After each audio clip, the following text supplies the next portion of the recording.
Boa tarde, pessoal. Espero que todos estejam bem. Meu nome é Kátia Duarte. Nós vamos iniciar hoje um próximo webinar da Johnson & Johnson Institute. E eu acho que, inclusive, esse webinar vai ser especial porque é em parceria com a Sociedade Brasileira de Cirurgia Bariátrica e Metabólica. E hoje aqui nós temos diversos palestrantes. E eu queria agradecer também, além da sociedade, Dr. Ricardo Cohen pela parceria, pela coordenação científica do evento. Vou fazer uma abertura breve, só para explicar um pouquinho do que a gente tem feito com relação à educação profissional, tá bom?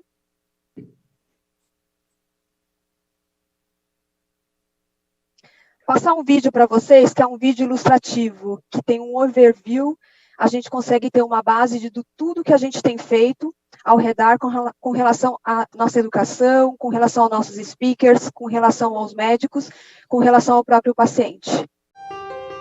Just as athletes refine their skills every day, you're driven to be the best you can be. And that requires dedication and unrelenting ambition. It means being fearlessly first over each new hurdle. It means rising to the moment when the pressure is greatest. And nowhere is the pressure greater than in the operating theatre, where there's zero margin for error, the well-being of patients hanging in the balance. This is the true measure of your purpose, and it's our commitment to partner and support you as you strive toward an even higher standard of treatment. Healthcare professionals, like elite athletes, benefit from cutting-edge training with best-in-class coaches and collaborators. While an athlete does this for personal greatness, your practice is for the greater good, and protecting your patient's health is the highest calling. That's why we're committed to our partnership with those on the front lines of care, with a head for health, a heart for teaching, and a passion for patients. The Johnson & Johnson Institute is transforming medical education. Together, we can change lives around the world.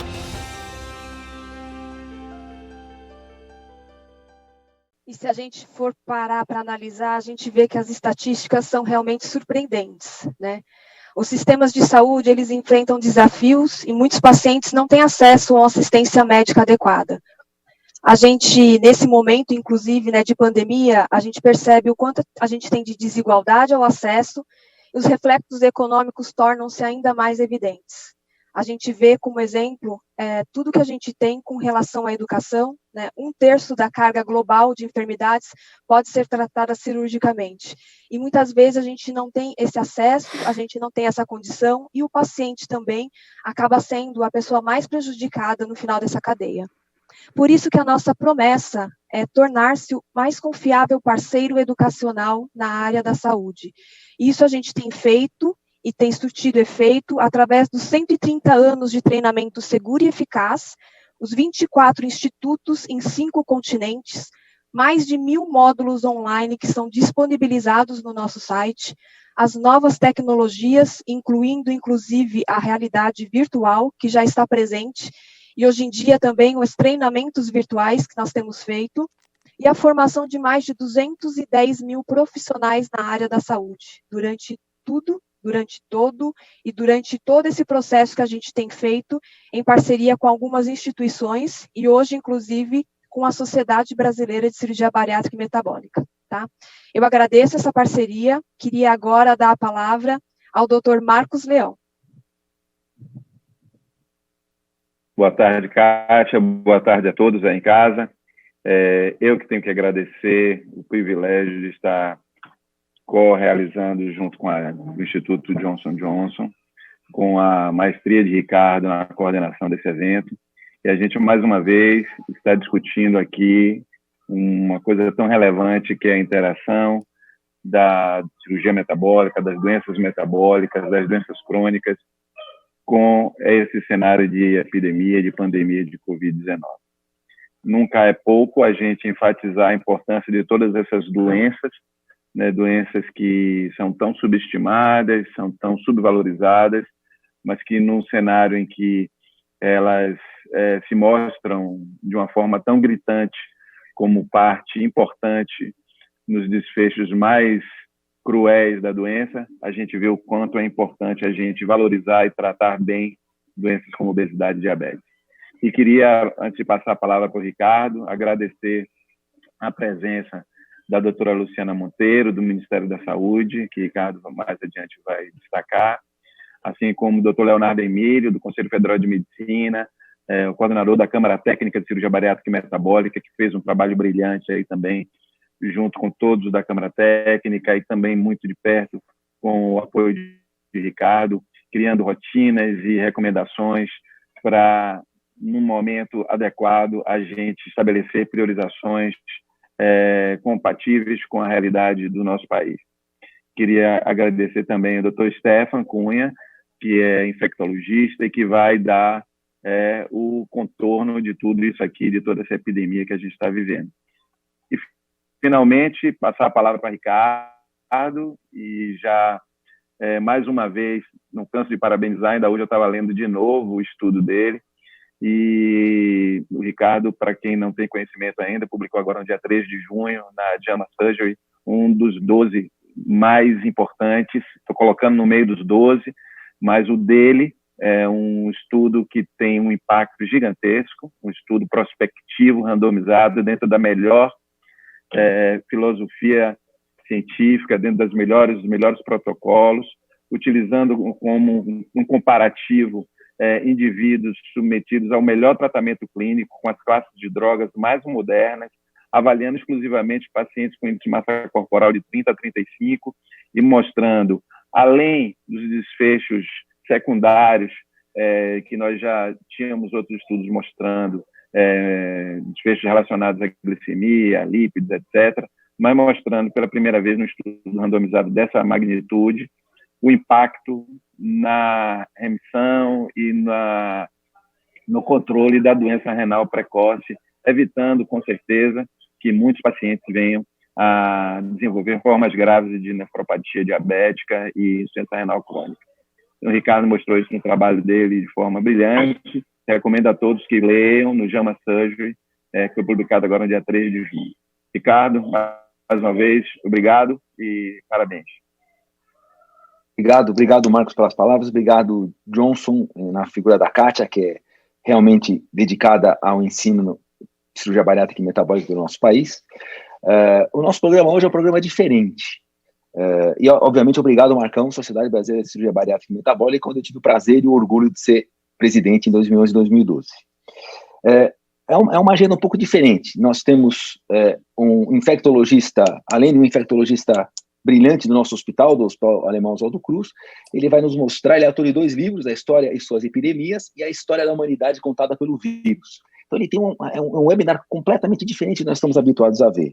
O Marcos vai seguir mostrando o papel da sociedade, a nossa SBCBM, com os desafios da cirurgia bariátrica durante a pandemia, e na verdade são pandemias que se chocam com outra pandemia. Obesidade e diabetes são pandemias, são doenças crônicas e progressivas, em números alarmantes, contra uma pandemia viral que nos pegou de surpresa, um cisne negro desde fevereiro, março desse ano.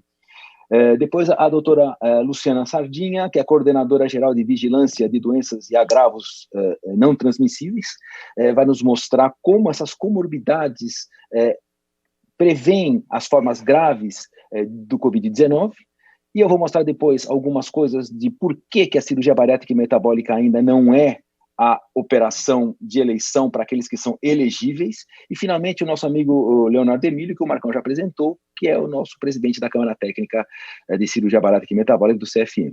Então, por favor, Stefan, a primeira aula vai nos mostrar Covid-19 ecos do passado, baseado na extensa experiência da história da humanidade baseada nas epidemias por vírus. Obrigado, Stefan, por estar com a gente.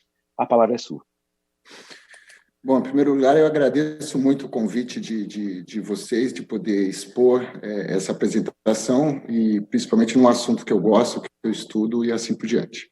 Como a gente vai discorrer somente em 10 minutos, eu peguei alguns pontos principais dessa epidemia e tentar mostrar em comparação com epidemias passadas, só para a gente visualizar que a história se repete, que a mão do homem muitas vezes está por trás do aparecimento dessas doenças infecciosas, e principalmente se é uma epidemia como tantas outras que tiveram no passado com o mesmo comportamento humano. Então, para a gente começar a nossa história, a gente está diante de um vírus novo, que nasceu do morcego, porque a gente sabe que os morcegos eles têm uma quantidade grande de tipos de coronavírus, os últimos vieram do morcego, os 2 anteriores, então esse também veio do morcego, a gente só não sabe qual foi o animal intermediário. E essa doença se globalizou de uma maneira assustadora, exatamente porque hoje em dia a nossa locomoção é uma locomoção muito mais rápida, né, com a aviação. Mas, em primeiro ponto, a globalização das doenças infecciosas é um fenômeno extremamente antigo. A gente pode colocar, num primeiro momento, o Império Romano. Então, o Império Romano, na hora que ele se estendeu para o norte da Europa, norte da África e invadiu a região da Ásia, os legionários romanos e o comércio marítimo, eles trouxeram o vírus do sarampo e da varíola da região da Ásia para a região da Europa. E aí Roma acabou vivendo 11 grandes pestes, que naquela época tudo que era maléfico era chamado como pestilento. Então Roma teve grandes pestes naquela época. Com a descoberta da América, foi a vez dos europeus levarem para o continente americano as doenças infecciosas. Então, a chegada dessa tríade, da varíola, do sarampo e da gripe, foi responsável por uma mortalidade grande. Mais de 80% da população indígena morreu dessas doenças infecciosas. Lógico que ela não é tão representativa na história, porque esses 80% da população que morreu não foi num momento curto. A partir do momento em que os europeus invadiam e progrediam a colonização ao longo dos rios para o interior, é que a gente ia vendo as epidemias progredirem. Então, foi uma população grande que faleceu, mas ao longo de 4 séculos, e não de uma maneira muito intensa.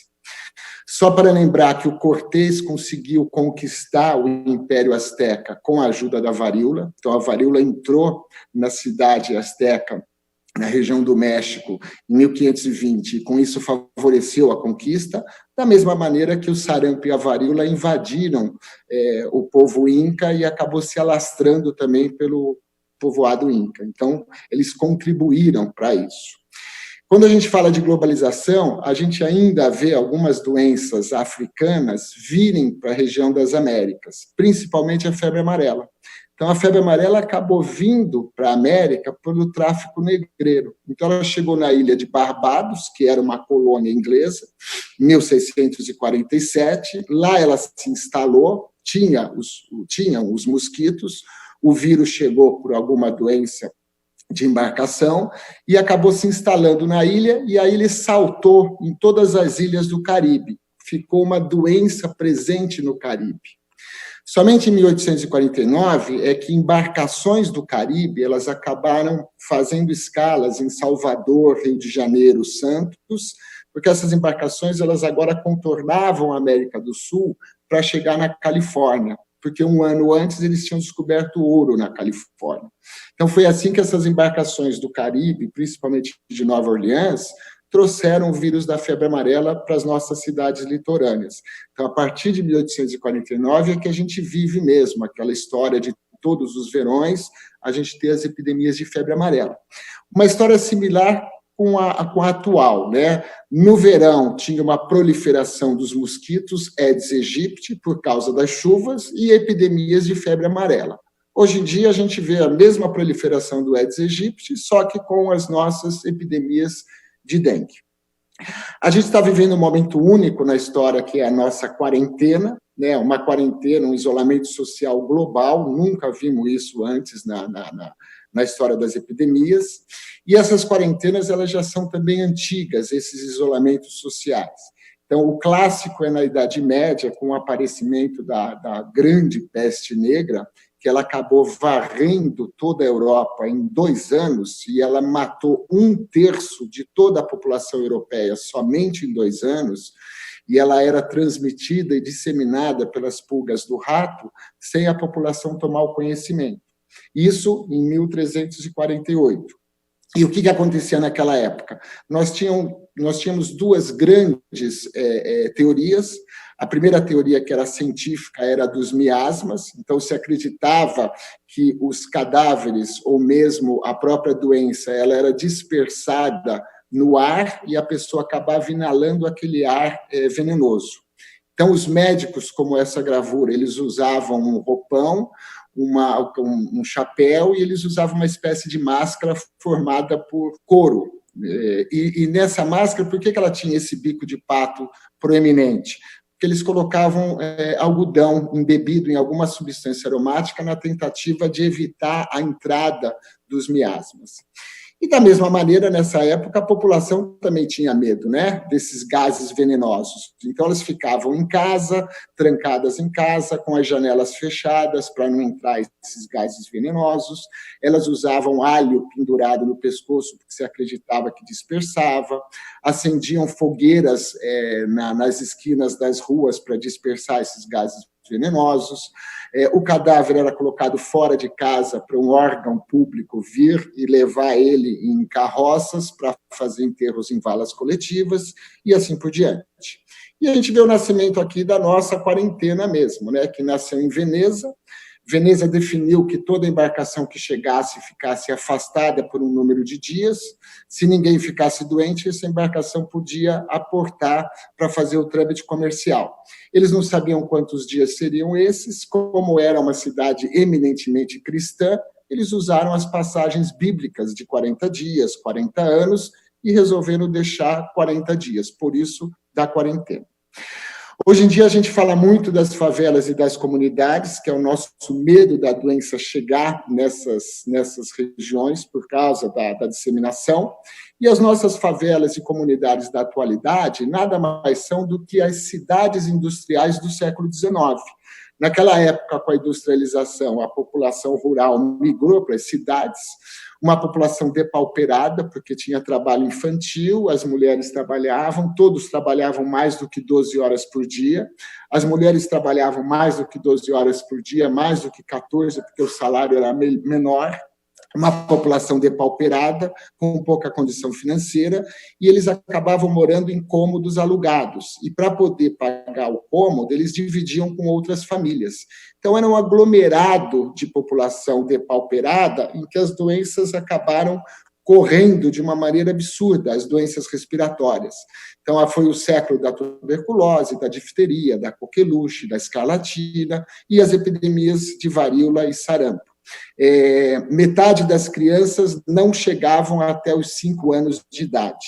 Então, hoje em dia, a gente poderia ter a mesma disseminação de um Covid-19 em uma população completamente aglomerada. A única coisa é que a gente teria uma mortalidade grande agora de pessoas com mais idade. E, para terminar, a gente pode fazer uma comparação com a nossa gripe espanhola, né? A gripe espanhola ela apareceu em 1918, parece que começou num campo militar em Funston, que, na verdade, era no interior do Kansas, então um vírus mutante das aves acabou acometendo a população e acabou disseminando. Naquela época, a gente também tinha os hospitais de campanha, como a gente tem hoje. Então, na verdade, instituições públicas viraram leitos, acomodaram leitos, estações de trem acomodaram leitos, clubes acomodaram leitos, ginásios poliesportivos acumularam leitos também, nos hospitais de campanha, o uso de máscara em diversas ocasiões, pelo medo. Aqui é uma figura clássica de uma pessoa que é barrada porque ela não pode entrar no ônibus, porque foi instituído o uso obrigatório de máscaras, ônibus não, bonde, né, nessa época. A gente tem no Brasil a mesma coisa. No começo a doença foi negligenciada, a população achava que o que acontecia na Europa era mais uma das doenças limpa-velhos, que era o nome da gripe, porque ela cometia com uma mortalidade grande os idosos, e somente quando ela se instalou que a gente viu a mortalidade grande, a quantidade grande de caixões que eram produzidos, não tinha madeira suficiente, então se usava muitas vezes porta velha para fazer caixão, o desemprego foi grande, o comércio reduziu, uma população grande de desempregados que começaram a viver com auxílio de outras pessoas, as irmandades e assim por diante. Do mesmo jeito que hoje a gente faz um escarcéu por causa da cloroquina, a gente também fez a mesma coisa no passado. Então, em 1890, o Robert Koch disse num congresso em Berlim, no 10º congresso, que ele teria descoberto a cura da tuberculose. através da tuberculina, que era uma substância que ele pegou de cobaias. Isso rodou o mundo, saiu no New York Times, todos os jornais divulgaram, todos os jornais estavam esperando a cura, esperando os trabalhos que ele estava fazendo em Berlim. Então, foi um auê extremamente grande, exatamente com a cloroquina da atualidade, que todos falam a mesma coisa, estão esperando trabalhos e assim por diante. No final, naquela época, depois de 6, 7 meses, a tuberculina do Robert Koch não se provou eficaz. Mas a história é exatamente a mesma. A mídia pegou a notícia e a mídia divulgou nos jornais, nos meios de comunicação, e foi um auê em relação à tuberculina de 1890, que é a nossa cloroquina de 2020. Basicamente, era isso que eu queria dar de uma maneira resumida, e agradeço mais uma vez o convite. Obrigado, Stefan. A gente vai ter uma oportunidade depois de fazer algumas perguntas para você, porque nós somos uma audiência de cirurgiões, a maioria, e pouco informados sobre a história da humanidade baseada em epidemias virais. Então, a gente vai aproveitar um pouco de você depois na discussão. Próxima aula, Marcos Leão, presidente atual da nossa sociedade, vai nos contar qual o papel da sociedade e os desafios que nós estamos enfrentando em relação à cirurgia bariátrica e metabólica na vigência do Covid-19. Obrigado mais uma vez. Minha internet deu uma falhada aqui, eu espero que a Catarina tenha gravado aqui essa apresentação, porque na hora que estava no melhor, eu não estava ouvindo direito, eu tenho de ver de novo, porque realmente é um assunto que envolve história muito interessante. E, mais uma vez, a gente vê que aqueles que não compreendem as lições do passado continuam a repetir os mesmos erros no futuro, né? Isso foi dito pelo Jorge Santana. Eu vou tentar fazer uma abordagem aqui, passando bem rapidamente, apenas por alguns dados relacionados à epidemia, bem sumariamente, e as epidemias que a gente vive hoje, né? Na verdade, eu tenho dito que a gente vive hoje a tempestade perfeita. Antes disso, mais uma vez, mostrar para vocês aqui o trabalho do Ricardo, que é o efeito do bypass gástrico versus o melhor tratamento médico no estágio na doença crônica em estágios precoces em pacientes com diabetes tipo 2 e obesidade. Então, na verdade, nós já vivíamos algumas pandemias no Brasil, né? Nós já vivíamos uma epidemia de obesidade, que uma população de cerca de 40 milhões de pessoas com obesidade, cerca de 14 milhões com diabetes, uma epidemia que nós já vivíamos também encontrava um sistema de saúde público bastante debilitado, mal preparado para enfrentar situações moderadamente graves, quanto mais para enfrentar a situação que nós vivenciamos. Então, filas de pacientes em enfermarias entubados esperando vaga de UTI foi a tônica da minha formação médica na residência, no internato, e até enquanto eu sabia, isso nunca deixou de acontecer. Mas, para piorar todo esse cenário, nós passamos a vivenciar outras epidemias, né? A epidemia do coronavírus e outras mais. Então, a nossa prevalência de obesidade, segundo os dados do Vigitel de 2018, com 19,8% da população com obesidade, 7,7% em média com diabetes, um aumento de 40% na prevalência nos últimos 12 anos. Da mesma forma, outras doenças crônicas intimamente relacionadas com a obesidade, que é como a hipertensão, com 1/4 da população com hipertensão. E, falando um pouco mais de diabetes, a gente tem esse cenário no Brasil, que não só temos muitas pessoas com diabetes, mas a maioria dos nossos pacientes com diabetes estão maltratados, estão subcontrolados.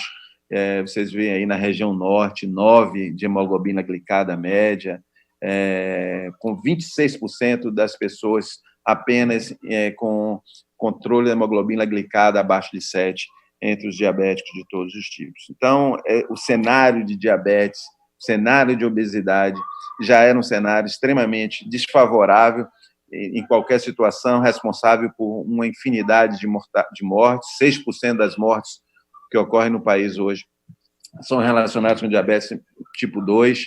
Então, nós já tínhamos muita gente morrendo por AVC, por infarto, por doenças renais, pelas doenças vasculares, e, além de morrendo, muitos ficando mutilados pela doença metabólica, pela obesidade, pelo diabetes tipo 2 especialmente. E aí, de repente, a gente encontra, num cenário desses, um encontro de tantos fatores adversos que se constituem naquilo que eles chamam de uma tempestade perfeita, quando tanta coisa ruim se junta e forma esse cenário que a gente vive hoje. Um cenário de obesidade, diabetes, sistema de saúde despreparado, tudo isso agravado por uma desigualdade social imensa, que é endêmica no nosso país há décadas, e, para piorar, com um cenário político extremamente conflituoso, onde os que estão no poder querem manter, os que estão de fora querem tomar, e a gente vê aí tudo isso misturado com corrupção, com crise política, com insensatez, e, para piorar todo esse cenário, vem um vírus extremamente contagioso, extremamente virulento, com um impacto gigantesco.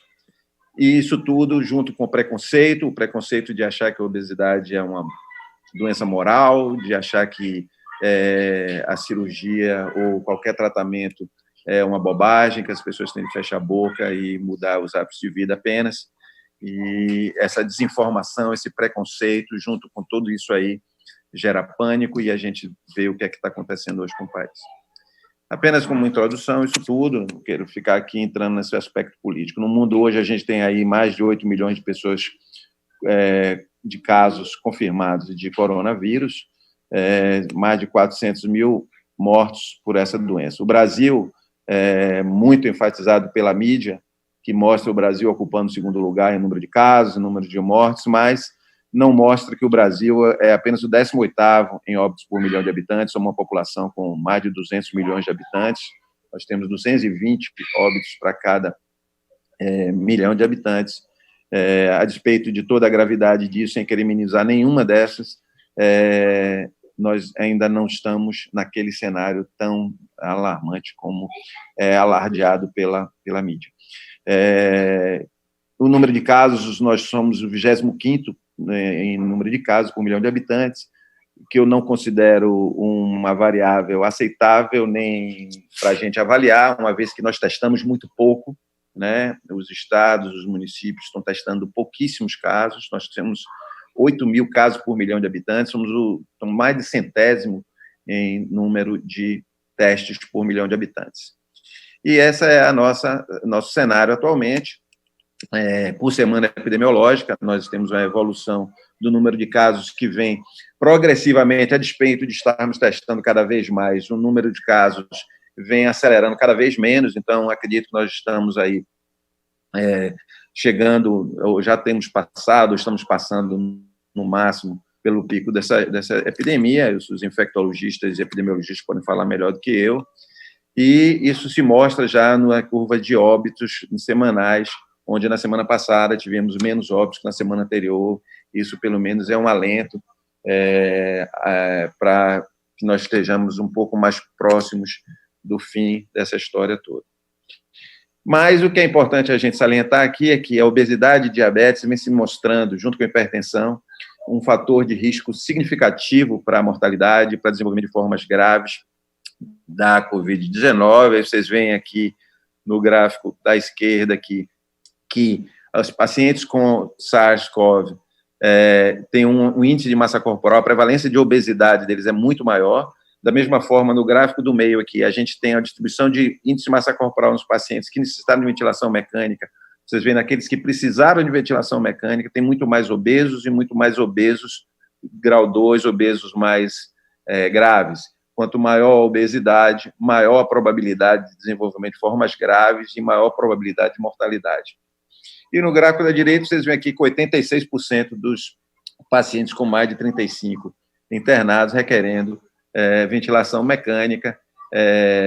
Isso mostra como a junção de uma doença tão grave como a obesidade e o diabetes podem levar ao agravamento de doenças como uma doença até infecciosa. Então, as mensagens que vêm desse existe uma comorbidade importante. E não só, então a gente vê que não só a idade, que é muito propagado como uma doença de idosos, mais uma mata velhos na história da humanidade, né, que é a grande prevalência, a grande taxa de mortalidade se observa naquelas pessoas com mais de 70, 60 anos, mas também nós temos, obviamente, mortalidade em outras faixas etárias, e normalmente naqueles pacientes com doença metabólica com obesidade. Mas isso aqui foi um gráfico interessante que nos foi apresentado pela equipe da Johnson há algumas semanas atrás, mostrando a distribuição de mortalidade em bairros de São Paulo, mostrando que existe uma inversa relação entre o nível socioeconômico e a mortalidade do Covid-19. Então, na esquerda, você tem bairros de menor poder aquisitivo, e na direita você tem os bairros de maior poder aquisitivo, mostrando que quanto melhor o poder aquisitivo, maior a probabilidade de você sobreviver. E aqui um raio-x da Brasilândia, que é o primeiro lugar em óbitos em São Paulo, que, coincidentemente ou não, ocupa aí o segundo lugar em percentual de favelas, é o terceiro pior número de leitos hospitalares da cidade, o segundo pior tempo de espera para consulta médica. Ou seja, todos esses indicadores de qualidade de vida, indicadores de desenvolvimento econômico são muito ruins no lugar que mais está morrendo pessoas. Isso não é à toa, obviamente, isso é essa epidemia de desigualdade e de inacessibilidade a um sistema de saúde pleno que nós vemos no Brasil. E, em paralelo a tudo isso, a gente vê também que as cirurgias bariátricas, que é hoje e desde sempre o método mais importante, para não dizer que é o único método rigorosamente comprovado para o tratamento de obesidade grave, né, mas e também das doenças metabólicas. Apesar disso, a gente vê um número de pouco mais de 60 mil pessoas sendo operadas a cada ano, sendo que a imensa maioria assumidos pelo sistema de saúde suplementar, o privado, e um número muito pequeno pelo sistema de saúde público. A despeito disso tudo, o crescimento ainda existe, né? O crescimento do número de cirurgias vem crescendo ano a ano, mostrando talvez não um cenário relacionado ao aumento da obesidade, mas um aumento da credibilidade da cirurgia e do acesso à saúde suplementar. A população elegível que nós operamos é uma fração delas, nós operamos menos de 0,5% dos pacientes elegíveis, e a sociedade tem se comportado, aqui mais o assunto da minha aula, qual o papel da sociedade durante a pandemia.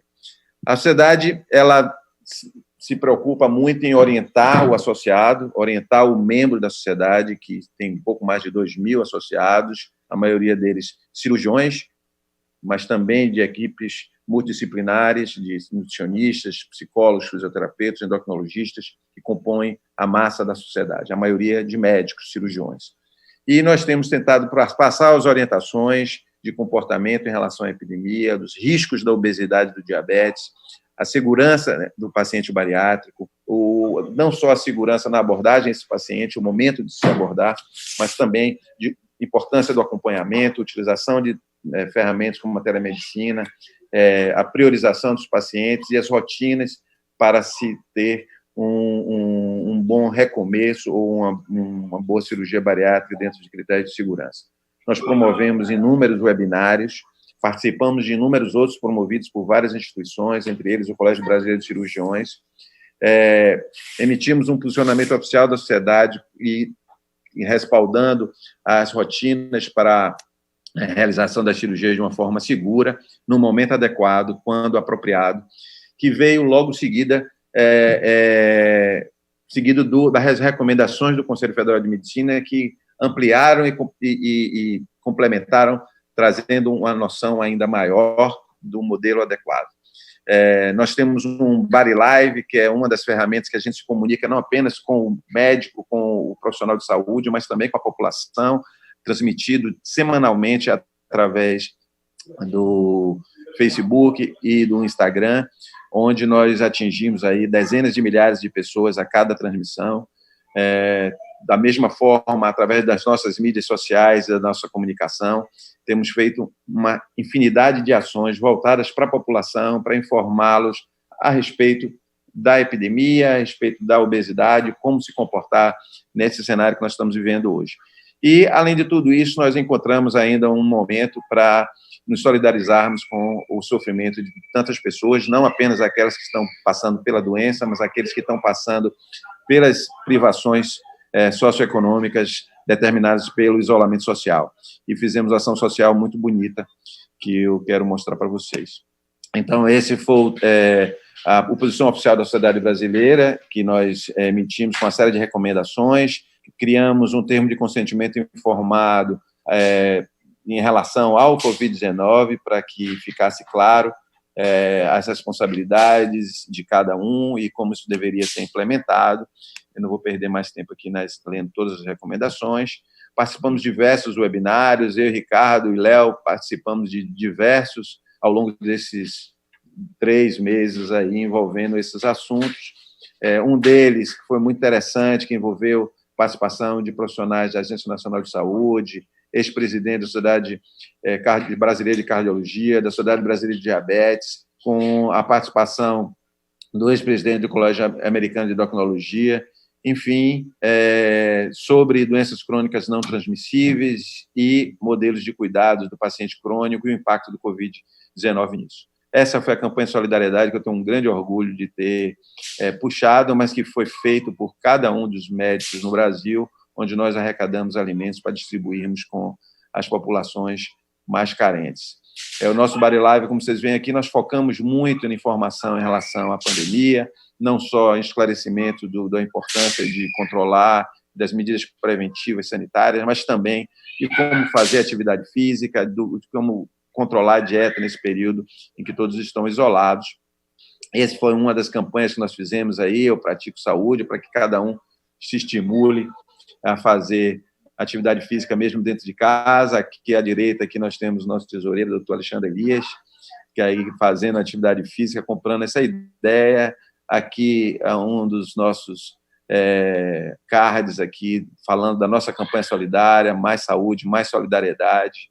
Nós tentamos linkar a obesidade com a epidemia e com a solidariedade necessária nesse momento de dificuldade social. Então, o nosso lema era esse: aqueles quilos perdidos nunca foram tão importantes para várias pessoas. E estamos agora, depois da campanha que nós temos feito aí, levando esclarecimento para a população sobre a cirurgia metabólica, sobre o diabetes, nós estamos incluindo também agora o Covid-19, mostrando que a cirurgia metabólica, ao controlar todos os fatores de risco para as formas graves de Covid-19, pode, no futuro, vir a proteger um pouco mais as pessoas com essas doenças de formas graves, tanto dessa quanto de outras epidemias. Essa é uma outra arte envolvendo o mesmo conceito. Nosso conceito era um procedimento, vários benefícios, e aqui, mais uma vez, adicionando um benefício que nós nunca pensamos, que era tornar um indivíduo um pouco mais protegido de formas graves da doença. Obviamente, a gente não está querendo arguir que a cirurgia venha a tratar o Covid-19 em absoluto. Eu finalizo aqui lembrando a todos, nós tínhamos um congresso previsto para o dia 3 a 6 de junho, semana retrasada, adiamos para o dia 3 a 6 de dezembro, eu espero que até lá as coisas já estejam mais calmas, a gente possa vir a fazer esse grande congresso que será realizado na cidade de São Paulo. Agradeço mais uma vez a todos e parabenizo a Johnson e a Ricardo por capitanearem junto conosco esse webinário. Muito obrigado, Marcos. Vamos seguir adiante com a doutora Luciana Sardinha. Muito obrigado pelo seu tempo e disponibilidade. Repetindo, ela é coordenadora geral de vigilância de doenças e agravos não transmissíveis do Ministério da Saúde e vai nos trazer as comorbidades como fatores preditivos para a internação do Covid-19. Por favor, doutora Luciana. Boa noite. Primeiro, eu agradeço o convite, em nome do Ministério da Saúde, que foi feito, então, pela Sociedade Brasileira de Cirurgia Bariátrica e Metabólica. Agradeço também a Johnson & Johnson. Eu acho que é muito interessante quando a gente está junto com as sociedades sociedades médicas, para a gente poder trabalhar em conjunto, né, em prol da população. Então, eu vou trazer um pouco desse cenário, como é que está a questão da população brasileira hoje para as doenças crônicas não transmissíveis. Nós trabalhamos muito fortemente com 4 doenças e 4 fatores de risco. Então, nós trabalhamos com diabetes, hipertensão, as cardiovasculares, né, de uma maneira geral, as doenças respiratórias agudas e também os cânceres. E os fatores de risco, que aí serve praticamente para todas as doenças, que é o tabagismo, o consumo abusivo de álcool, a inatividade física e a questão da alimentação.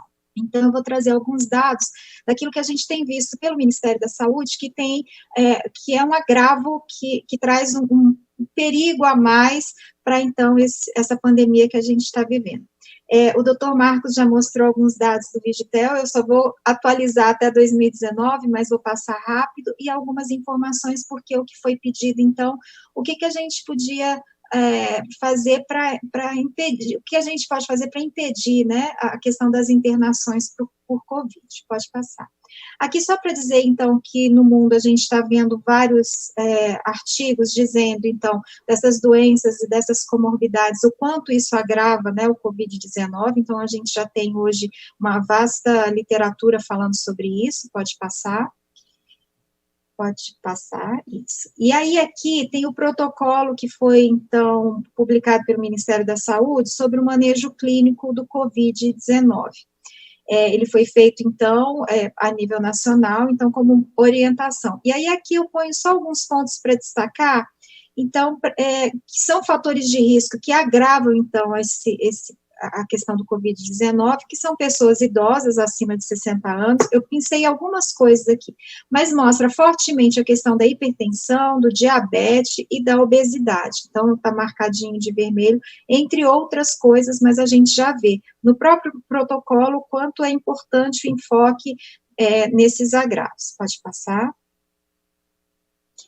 Aqui só um dos fatores de risco que a gente tem trabalhado muito também fortemente, que acaba sendo um fator de risco muito forte para a hipertensão, para o diabetes, entre outros, é a questão do tabagismo. Então, também a gente tem o Instituto do Câncer já se pronunciou, e aí tem um alerta, né, que aí está na tela, onde mostra que os fumantes têm uma maior disposição, então, maior risco para infecção, tanto por vírus e ainda mais pelo Covid. Então, só como uma forma ilustrativa, como está muito próximo às doenças dos fatores de risco. Pode passar.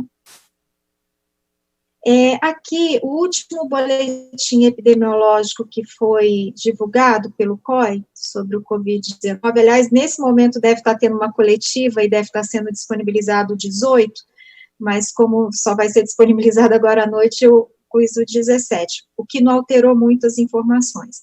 Mas aqui, pelos óbitos, então, que a gente tem no sistema de mortalidade, até esse momento aqui que foi divulgado esse boletim, quais são os maiores fatores de risco e a faixa etária. Então, a gente vê que, de fato, as pessoas acima de 60 anos, né, têm uma maior mortalidade, e aí a gente vê que nos fatores de risco a gente tem a cardiopatia, novamente, o diabetes e a obesidade, entre outros pontos, mas a gente vê, quando aqui está separado por faixa etária, né, essa parte mais escura são as pessoas acima de 60 anos, a mais clara para menores de 60 anos.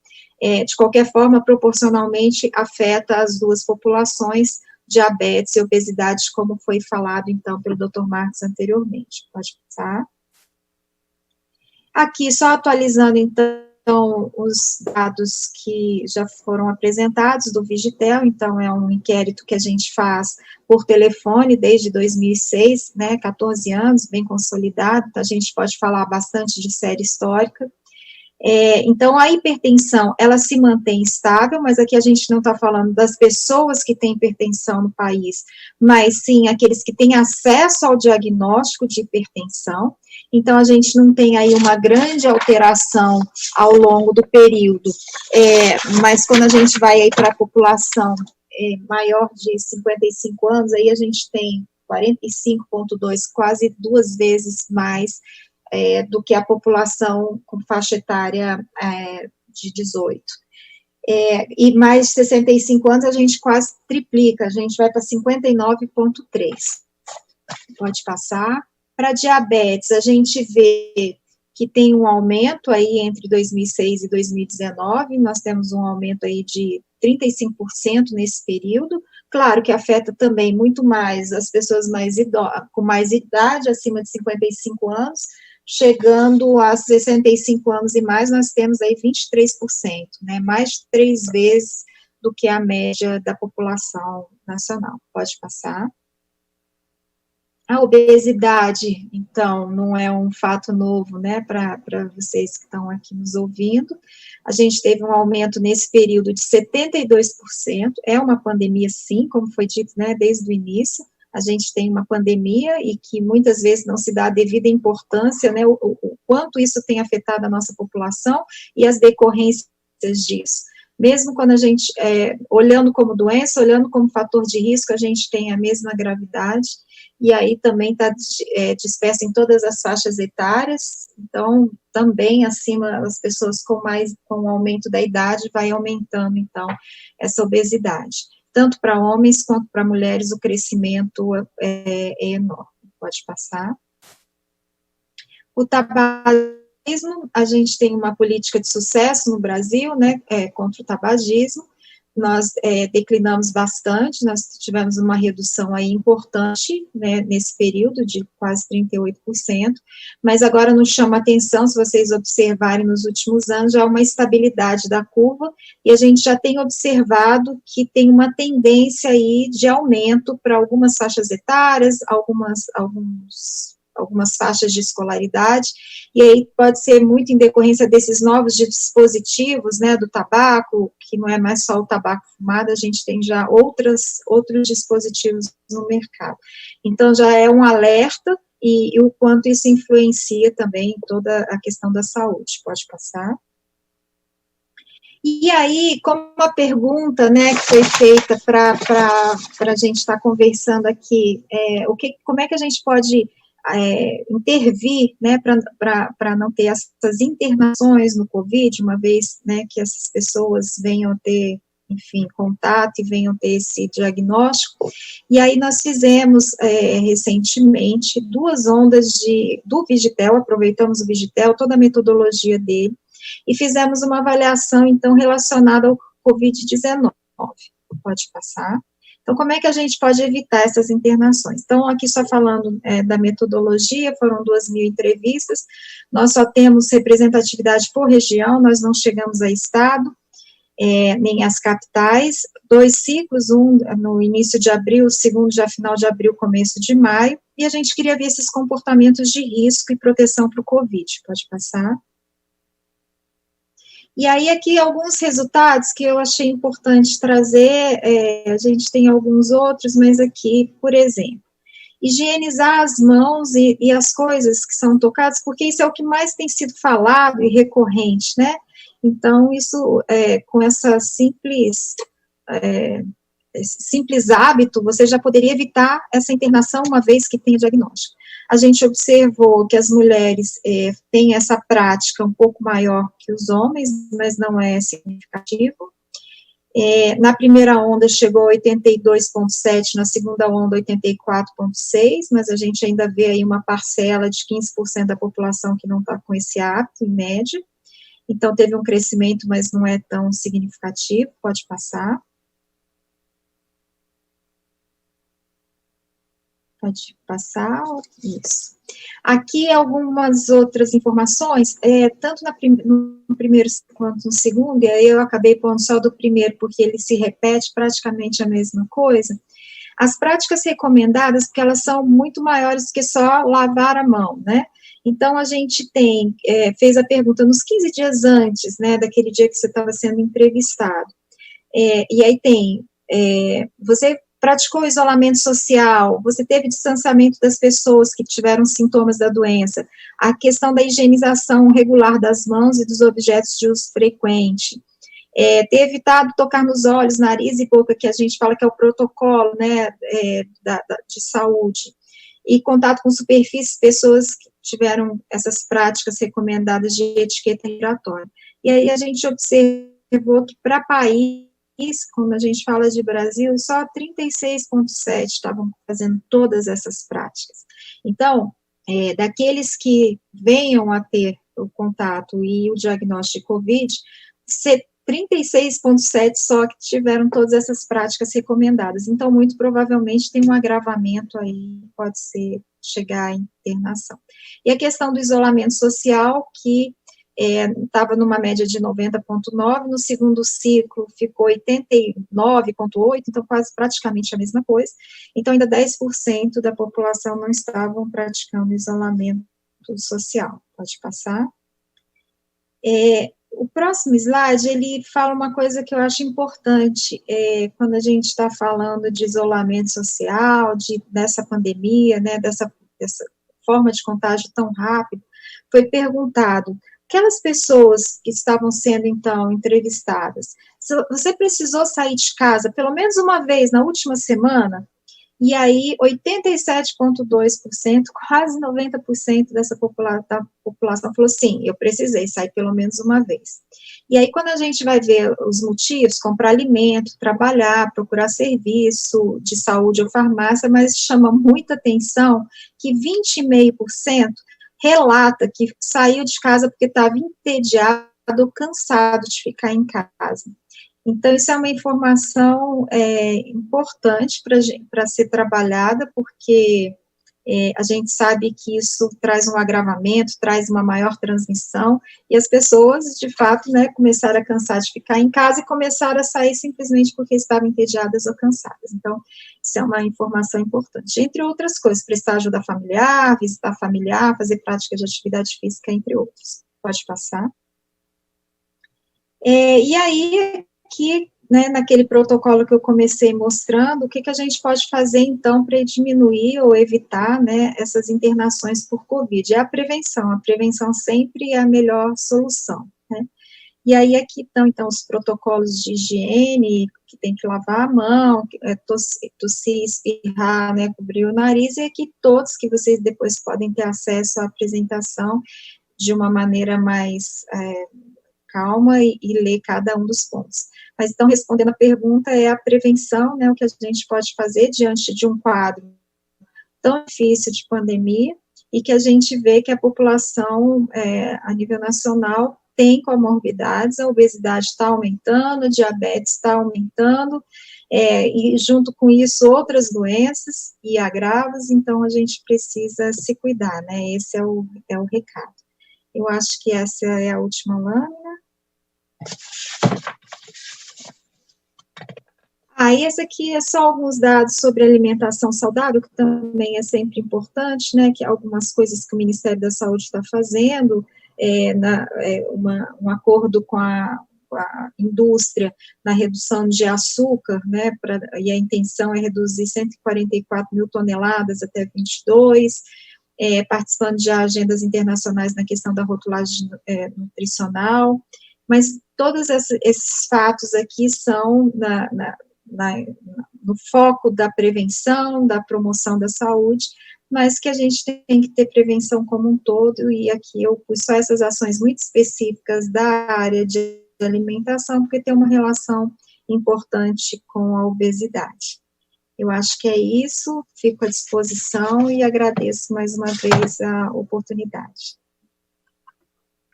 Muito obrigado, Luciana. Na verdade, é uma apresentação um tanto filosófica. Nós temos alguns desafios a superar para a cirurgia metabólica ser prime time, tá como um tratamento mais utilizado. Na verdade, o que eu vou conversar hoje é como conceitos e percepções e atitudes erradas levaram à estigmatização das doenças obesidade e diabetes e que estão vencendo as evidências científicas. Esses são meus conflitos de interesse relativos a essa apresentação. Eu tomei duas doenças crônicas como exemplo aqui, a doença de Parkinson e o HIV e o AIDS, a SIDA. Vejo um número, isso está em escala, o número da população nacional portadora de obesidade e diabetes quando se compara a essas duas doenças crônicas e progressivas também. Vejam esses com IMC acima de 30. Vejam os realmente graves. Eu defini realmente graves aqueles que têm os 3 desfechos metabólicos, hipertensão, glicemia, e eu coloquei o peso aqui, obviamente estamos falando de obesidade, esses já dão o dobro dos 2 juntos. E aqueles com IMC acima de 50 é um pouco mais do que os doentes portadores de Parkinson e razoavelmente maior do que os doentes portadores de HIV. Olha, aqueles que estão em tratamento clínico, é metade deles. Aqueles que estão em tratamento cirúrgico, é 1/10 desses. Então, nós temos uma pandemia que anda em conjunto, na verdade, quase em conjunto, que é a obesidade e diabetes. A gente tem um iceberg aqui. Puxa, tem um iceberg, a gente sabe como funciona, como não funciona, indicações, IMC, por que não IMC, etc. Mas tem alguma coisa estranha nisso. Veja que a penetrância, quer dizer, o número de cirurgias metabólicas, o Marcos nos mostrou, os meios por cento da cirurgia bariátrica, vejam cirurgia metabólica no mundo. A média é de 0,82% dos pacientes elegíveis com diabetes e obesidade que são operados. Isso é a mesma coisa de dizer que pacientes portadores de câncer de mama, ou homens portadores de câncer de próstata, menos de 1% deles são tratados porque não têm acesso ao melhor tratamento disponível. Estamos falando daqueles pacientes que têm indicação cirúrgica, sem discutir a elegibilidade, eles já têm indicação cirúrgica. Então, o que tem abaixo do iceberg? Tem erros conceituais sobre causas e opções terapêuticas, tem viés cognitivos, tem um efeito chamado efeito Einstein, tem os viés cognitivos, desculpa as misturas de inglês aqui, viés cognitivos de confirmação, desinformações sobre segurança, sobre custos, e finalmente tudo isso leva à estigmatização.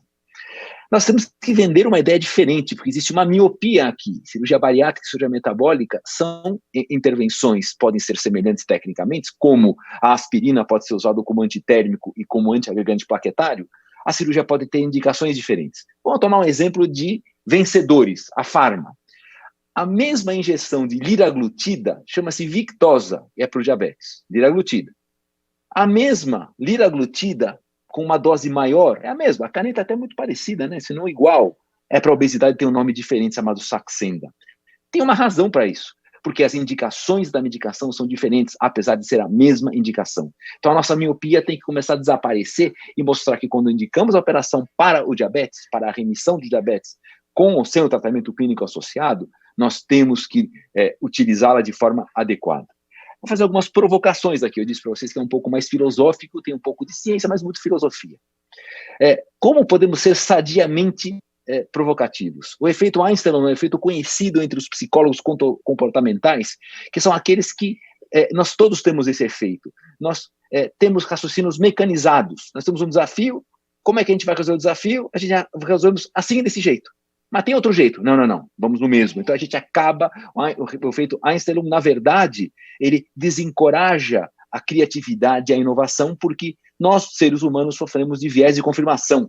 A gente interpreta os fatos na forma que a gente quer interpretá-las. Meu time Palmeiras perdeu. Perdeu porque o juiz roubou, não porque o meu time é ruim. Então a gente tem um viés cognitivo e a gente precisa, viés de cognitivo de confirmação, e a gente precisa sair da caixinha e pensar diferente. Como é que a gente pode fazer isso? Provocativamente, a obesidade é causa ou efeito de diabetes? O que vem primeiro? Eu peguei um grande estaticista do meu hospital, é um indivíduo que é um numerólogo, falei para ele, olha essa curva em J que compara a incidência de diabetes com IMC. Então eu chamei diabetes de B e IMC de A. Eu perguntei, quem causa o quê? Ele falou, é fácil. A pode causar B, mas B pode causar A, mas pode ter um fator C que pode causar A, B ou provocar os dois, A e B. Então, na verdade, a gente fala que obesidade e diabetes andam juntos, mas não sei se é verdade. Existe um paradoxo, e existe um paradoxo aqui também. O digital mostrou isso para nós. Existe que, enquanto os números de obesidade estão crescendo, os números de diabetes estão caindo. Significa que há um certo ponto, um threshold, um gatilho de IMC, onde obesidade e diabetes não andam juntos. Um exemplo que todos que estão nos escutando são cirurgiões bariátricos e metabólicos. Nossos números de pacientes portadores de diabetes IMC acima de 45 é muito menor do que aqueles de 32 a 35, porque o IMC médio do brasileiro é por volta de 30 no diabetes e norte-americano é 31,3, vamos para a Ásia Pacífica de 25. Então, não andam junto obesidade e diabetes, eles andam até certo ponto. Voltamos àquela curva em J, como sempre, estatístico. Quem que vem primeiro? Boa pergunta. E isso está sendo estudado, e até tem um trabalho interessante, um banco de dados interessante, que o Francesco Rubino e outros diabetologistas vão atrás do novo diabetes relacionado ao Covid, que não tem nada a ver com obesidade e diabetes, é através dos receptores da conversão de angiotensina e... Bom, é outro papo. E aí eu volto a vocês, quando um estudo diz que há uma associação entre as duas coisas, isso não significa que uma causa a outra. Bons exemplos. Olha que interessante. O consumo per capita de queijo mussarela correlaciona-se em 2008 diretamente com o número de engenheiros que tiveram seu doutorado. Olha que bonito. Quanto mais mussarela você come em 2008, mais doutorados vai ter na engenharia. Do mesmo jeito que o número de pessoas que se afogaram caindo numa piscina se correlaciona com os filmes onde o Nicolas Cage apareceu no mesmo 2008. São causa e efeito? Obviamente não, são associações estatísticas, do mesmo jeito que, quanto mais se come mussarela, eu gosto de mussarela, há um número de pessoas que morrem enforcadas nos seus lençóis. Então, obviamente, aqui nos mostra que causa e efeito, associação, não tem nada a ver com causa e efeito. Nós temos algumas miopias científicas que nos levam a erros. O que é essa miopia? Esse viés cognitivo de confirmação. Marcos já citou, nós temos 13 estudos randomizados e controlados, 12 que mostram efeitos glucocêntricos, só e o nosso que mostra um desfecho de um proxy de evento cardiovascular. Só que, o que acontece? Nós não temos de jeito nenhum, depois de 13 estudos randomizados, sermos prontos para mostrar que é um tratamento, eu não gosto da palavra ferramenta, remédios são tratamentos, cirurgias também são tratamentos quando bem indicados. Então, a gente tem 13 estudos randomizados e controlados. Nem drogas tem. Vamos pegar os inibidores da SGLT2. Tem 4 ou 5 estudos, tudo bem que são populacionais grandes, mas o power size, o efeito calculado nesses 13 randomizados e controlados, tem a estatística por detrás para dizer que elas são eficazes.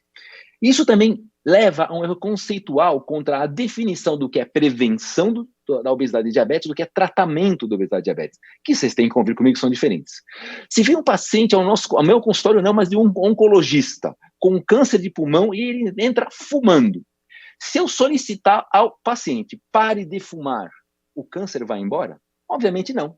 Ele tem que ser tratado, seja por adjuvância quimio-radioterápica ou tratamento cirúrgico, qualquer tratamento para o câncer, e depois, se eu solicitar esse indivíduo a não fumar mais, eu provavelmente vou diminuir a chance de recidiva da doença. Então, eu consigo não fume para não ter câncer de laringe, bexiga e pulmão como prevenção, mas parar de fumar como tratamento não é a ferramenta mais adequada. Então, por que se insiste tanto? Por favor, façam mais exercícios, dietas mais restritivas, porque vai impactar no tratamento da obesidade e diabetes. Como tratamento? Eu acho que não, porque obesidade, será que é exatamente calorias que entram e calorias fora? Eu posso assegurar para vocês que não. É um pouquinho mais complicado do que calorias que entram e calorias que saem. Tem monte de ações, e vocês vejam que a fisiologia ocupa um bom espaço aqui, e tudo junto faz com que a gente tenha que tratar a obesidade e o diabetes com um pouquinho mais de complexidade nos tratamentos, porque a doença é crônica, progressiva e complexa. Tudo isso se soma a uma desinformação sobre a segurança da cirurgia. Vamos lá. A maior causa de não penetração da cirurgia, não penetrância da cirurgia, ou de desistência de cirurgia, é que os pacientes acham muito arriscado.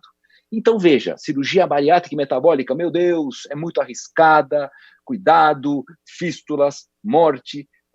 Enquanto um indivíduo vai fazer uma cirurgia, uma esofagectomia, vai fazer uma gastrectomia, uma colectomia, uma colecistectomia, cirurgia cardíaca, olha, você tem que operar. Mas vai com calma, os médicos são bons, são cirurgias seguras, vai com cuidado. Só que, olha, nós temos uma mortalidade de 0,13%. Olha só, a mortalidade é 3 vezes, é o dobro praticamente aqui. Numa esofagectomia, 10 vezes maior. Numa doença coronariana, numa revascularização do miocárdio, olha a diferença, 0,13 para 3,5% de índice de mortalidade. Então, nós somos realmente uma opção de tratamento extremamente seguro, que isso aqui é descabido. Então, eu gosto de dizer para os meus pacientes que vocês têm uma chance de 99,9% de sair vivo. É ao contrário do que 0,13% de mortalidade. E se soma ainda sobre as desinformações sobre os custos. Porque os pagadores, quaisquer que sejam, eles analisam o seguinte: eu não quero saber se há custo-efetividade a longo prazo. Poxa, temos 3 randomizados e controlados, cirurgia bariátrica, mais centenas, milhares de estudos prospectivos, não randomizados, randomizados e controlados, segmentos por mais de 20 anos, o estudo SOS, que é o mais exprimido estudo da nossa história da cirurgia bariátrica, vai fazer 30 anos de segmento de publicação esse ano. Não querem saber da evidência, da qualidade da evidência. Vocês têm randomizado e controlado, mas não quero saber. Não quero saber se o retorno de investimento se dá em 2, 3, 4 anos. Nós temos diversos trabalhos que mostram que sim, se o retorno de investimento se dá precocemente quando comparado em relação a tratamentos clínicos dos doentes que já falharam o tratamento clínico. O que os pagadores se interessam? Eu vou gastar antes e estou com muito medo de abrir a porteira. Abrir a porteira quando na cirurgia metabólica menos de 1% é operado, ou menos de 0,5% ou é operado na cirurgia bariátrica, ou que seja 5% operado na cirurgia bariátrica, abrir a porteira, vamos decuplicar isso? Vai ser 10%. Vamos 20-tuplicar isso? Vai ser 20%. Abrir as porteiras está bem longe do que a realidade hoje nos mostra. Isso, para uma ilustração, veja a comparação do que o sistema público brasileiro gasta com angioplastia coronariana, e um grande percentual desses pacientes é portador de obesidade e de diabetes. Vejam, o gasto aqui de R$536 mil contra 55 mil estimado na cirurgia bariátrica. Nós deixamos os pacientes metade do tempo internados e temos uma mortalidade quase que 20 vezes menor. É um gap muito grande entre tratar a complicação da obesidade e diabetes do que tratar a doença que vai provocar tudo isso no futuro. E a gente tem isso veio do Global Burden of Disease, é muito interessante isso, onde vejam que a prevalência de câncer HIV comparada com a obesidade. E agora vejam a curva de investimento nessas doenças. Se investe em bilhões de dólares, olha, sei lá fazer a conta aqui, 500 vezes mais com câncer, com HIV, e a obesidade, que é 500 vezes mais prevalente que ambos juntos, vejam o gap de investimento. Então, isso vem do Global Burden of Disease e foi reafirmado pelo NIH norte-americano há uns 2, 3 anos atrás. Isso me impressiona. Será que esses conceitos, a estigmatização está segurando a medicina baseada em evidência? No meu ponto de vista, a epidemia, depois o Steph até me corrige, a epidemia Covid-19, para mim, matou a medicina baseada em evidências, porque sai coisas atropeladas, papers que são retracted do Lancet, as pessoas publicam no afã em repositórios não revisados por pares e depois retiram, é uma confusão. Será que nós estamos vendo isso na pandemia, obesidade e diabetes? Talvez, porque as pessoas tipicamente enxergam que a obesidade é puramente más opções, quando na verdade as más opções podem ser secundárias a alterações genéticas que levam a esses maus hábitos. E a genética está aqui por detrás. A saciedade por uma secreção inadequada de incretinas, a fome porque os hormônios orexígenos estão em... Eu estou elucubrando. Os ácidos biliares circulam diferente dos portadores de obesidade e diabetes. Sem dúvida, os maus hábitos não influenciam os ácidos biliares que circulam no ciclo enterohepático. E nós estamos atrás de uma força mundial, um call for action para evitar essas confusões. Porque existe um número considerável de pessoas que incluem prestadores de serviços de saúde que ainda creem que a doença, a obesidade e suas enfermidades associadas são simplesmente causadas por escolhas inadequadas. Esses pacientes são estigmatizados. Veja o Ronaldo, o camisa 9, que era do Cruzeiro, que foi bola de ouro todas as vezes. Numa entrevista ao vivo, eu tirei foto da ESPN há uns 2 anos atrás. Veja, o fenômeno reclama de preconceito. Nunca me defenderam quando chamavam de gordo. E ele diz nessa entrevista que quando ele tinha o cabelo do Cascão, achavam lindo, porque ele era magro, artilheiro da Copa de 2002, etc. Quando ele engordou, ele foi estigmatizado porque era o Ronalducho. Ele não era mais o Ronaldo fenômeno. Então, isso é inconsciente nas pessoas. E isso eu não vou me detalhar nesse fluxograma, mas a estigmatização da obesidade leva aos pacientes piorarem as suas doenças. Os pacientes se sentem culpados de terem obesidade e diabetes. Eles buscam menos o tratamento. É comum em consultórios de não especialistas na área não se tocar no assunto obesidade, não se tocar no assunto diabetes, porque são escolhas. Enquanto que provavelmente se entrar alguém com uma massa no rosto, o médico vai dizer, por favor, vai no cirurgião cabeça e pescoço tratar dessa massa no rosto. E a obesidade e diabetes é um alerta. Esses indivíduos têm doenças que podem ser tratadas, obviamente, inicialmente clinicamente, e depois cirurgicamente, clinicamente, incluindo mudanças de estilo de vida, incluindo medicações. E a cirurgia é um recurso, não é o último recurso, é o melhor recurso quando o melhor tratamento clínico, incluindo estilo de vida falha. E esse bias, esse viés, desencoraja as pessoas e os planos de saúde, os pagadores se aproveitam disso, porque alguns tratamentos são excluídos, não vamos deixar esses indivíduos tratar.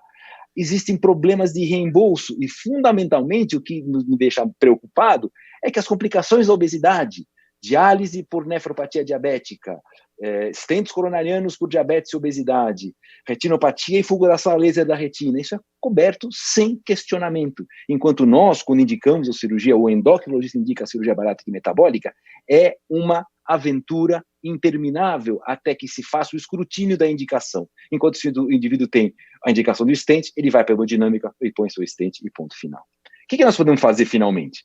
Olha só, a gente sabe tudo isso. A ciência está aqui, diminui a mortalidade, a cada 13 pacientes que eu opero, uma vida é salva, melhora a glicemia, aquele estudo SOS, a perda ponderal é duradoura por mais de 20 anos. Eu sei molecularmente como funciona, mas isso é igual ao seguinte, será que o Pelé seria o melhor jogador da história se só a mãe dele soubesse que ele é bom de bola?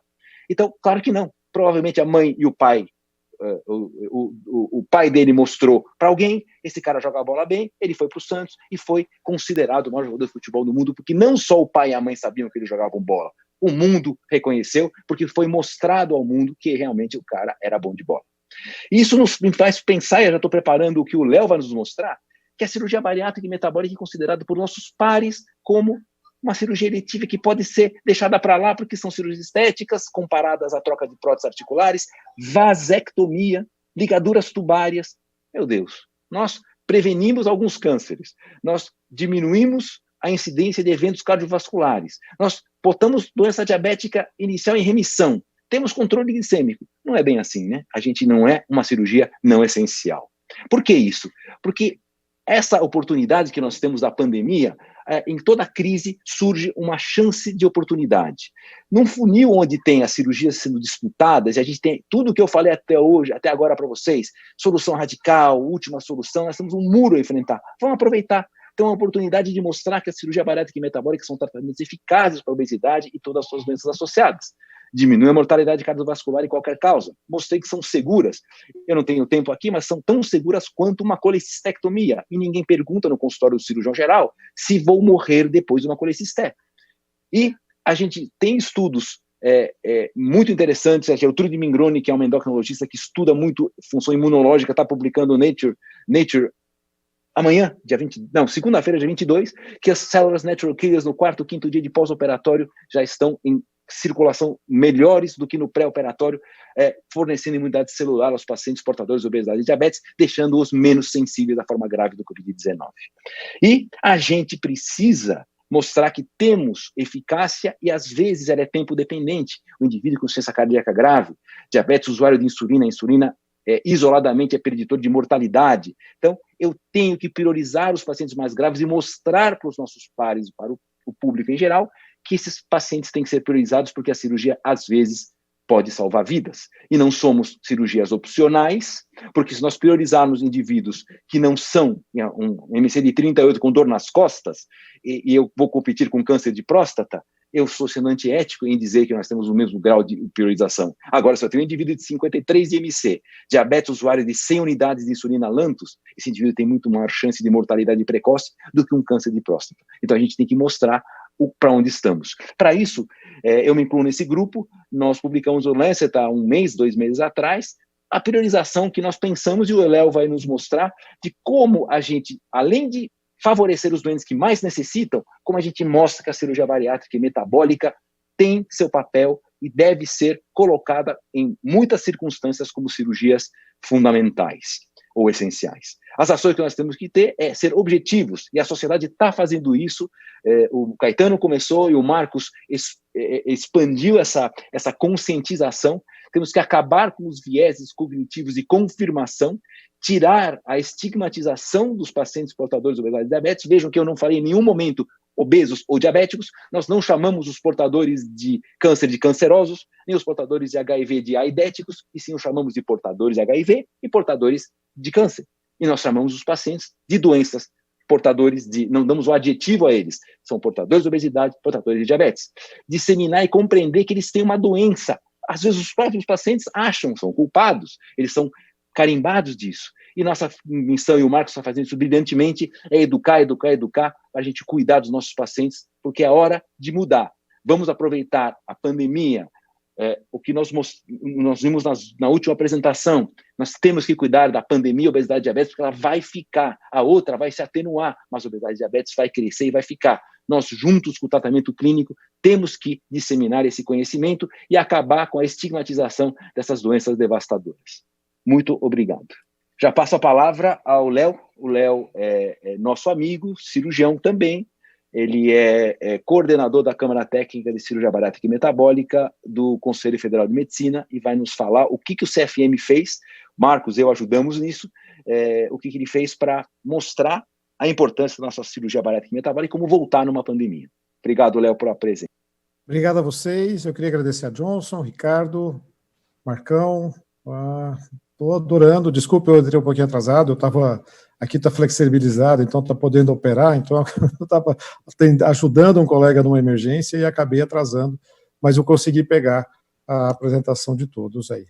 Então, eu vou fazer a nossa apresentação. Então, nós vamos falar sobre as nossas recomendações, a recomendação que foi feita pelo Conselho Federal de Medicina, e o objetivo da nossa apresentação é exatamente mostrar por que nós fizemos e como que nós chegamos a essa condição, de que nós saímos de uma condição primária, onde estava totalmente liberado o tratamento cirúrgico de qualquer doença, e fomos para uma situação em que fomos obrigados a parar todo esse processo e ficar aguardando uma situação nova que apareceu nesse mundo, que foi exatamente, o mundo foi fechado, e o mundo foi fechado por uma pandemia. E o que seria esse fechamento desse mundo, do nosso mundo? O mundo inteiro foi determinado por uma condição desde fevereiro até agora. Esse fechamento do planeta foi graças a uma situação que nós vivemos aqui no momento, que foi relacionado à presença de um vírus, que nós sabemos que os vírus são parasitas obrigatórios, o que quer dizer que só sobrevivem se estiverem em um organismo. E esse vírus escolheu o organismo, o planeta Terra, para viver dentro dele. Porque os vírus utilizam de organelas das células para poder se sobreviver e se reproduzirem. E esse vírus utilizou das organelas do planeta Terra, que são os seres humanos, para se sobreviver, e para se reproduzir. Isso muito grave, porque, na verdade, o termo da pandemia é exatamente isso.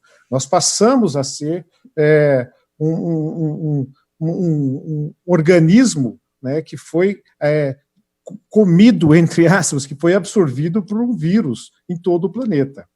E o que seria a grande diferença de tragédias quando se relaciona a uma condição dessa, em que o planeta foi, entre aspas, engolido, o planeta foi comido por um vírus nessa situação?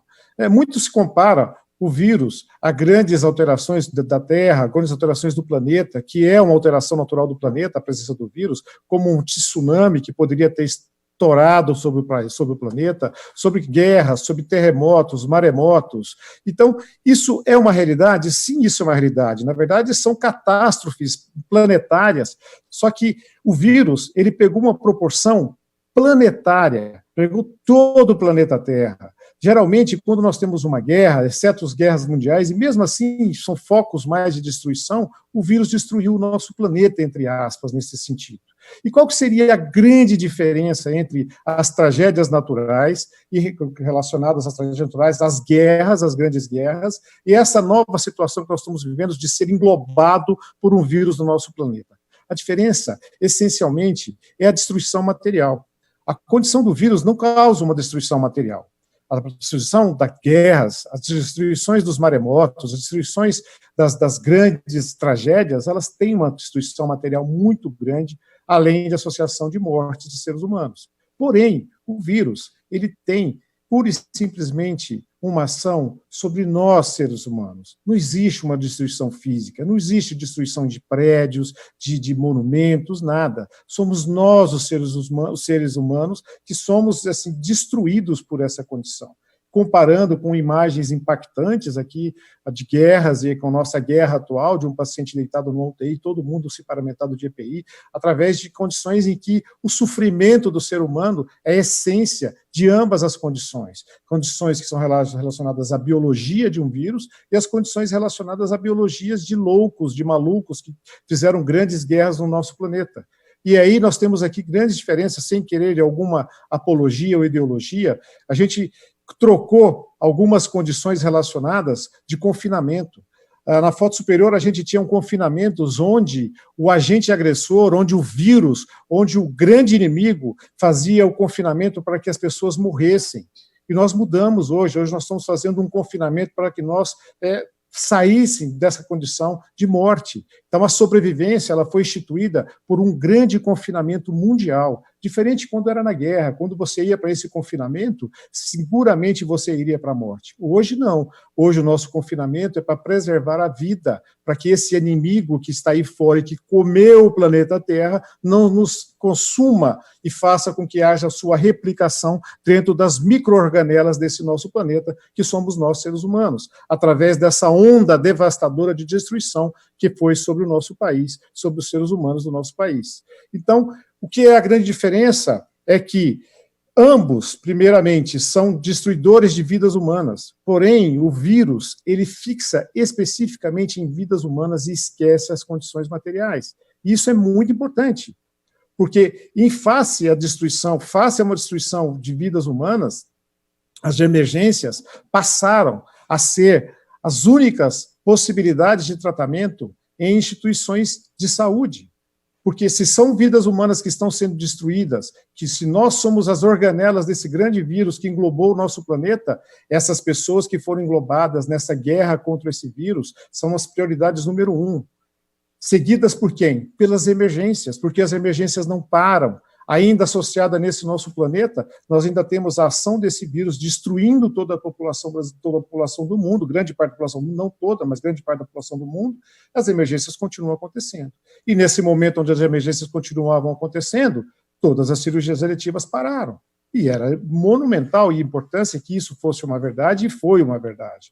Então, nesse parar, houve uma fila forçada de espera, a qual pacientes que já estavam prontos naquele cenário passado de paz, harmonia e tranquilidade, onde nós estávamos dominando o planeta Terra, até que um ser acelular incorporou todo o planeta e assumiu a posição de que eu sou o dono do planeta, nós precisamos parar. E aí, essas pessoas que ficaram esperando, por vezes estavam em preparação nos doentes, especificamente da nossa apresentação de cirurgias bariátricas e metabólicas, que por meses, por anos, às vezes, estavam esperando um tratamento cirúrgico, ficaram parados esperando um tratamento. Uma vez resolvido a parte da emergência, uma pergunta ficava: por quantas ondas vamos ter que passar?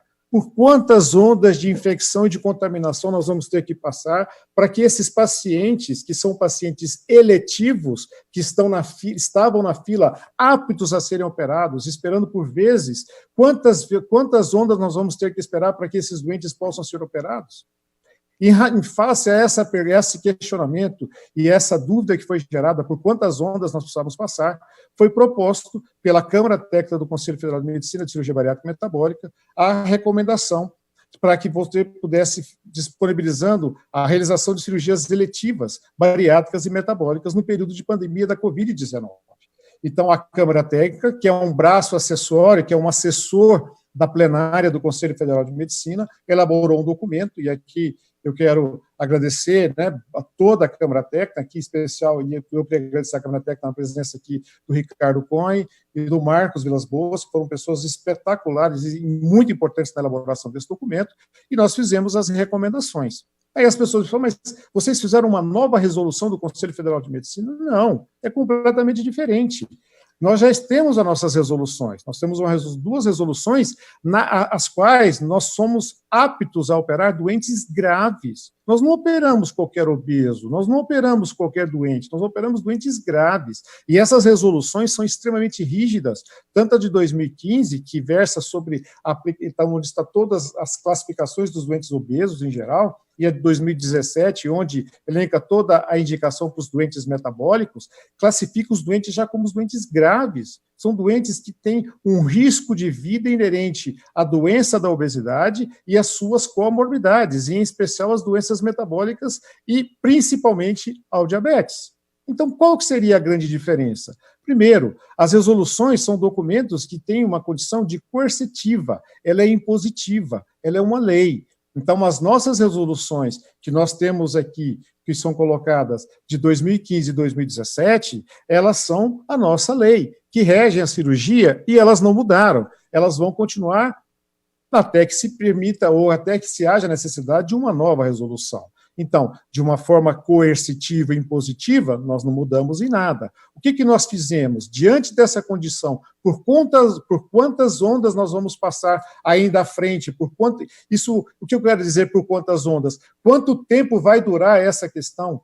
Vão durar meses? Vão durar anos? Nós não sabemos. Pouco conhecimento sobre novas vacinas, a população do mundo está quase 8 bilhões de pessoas. Será que nós vamos conseguir 8 bilhões de doses de vacina num toque de dedos de mágica? Muito improvável que isso aconteça. Então, diante disso, nós fizemos a recomendação, que é uma condição facultativa. Então, é um documento de orientação de como voltar a essa condição, na qual agora nós estamos reassumindo o posicionamento de sermos os donos do planeta Terra. Então, dentro dessa condição, a recomendação vem como um manual de instrução para que essa volta seja uma volta segura, não só inerente aos pacientes, mas também a toda a equipe cirúrgica. É muito importante mostrar que a distribuição dos coeficientes de incidência e de mortalidade por Covid-19 por cada 1 milhão de habitantes estão expressos nesses gráficos que vocês estão vendo aqui.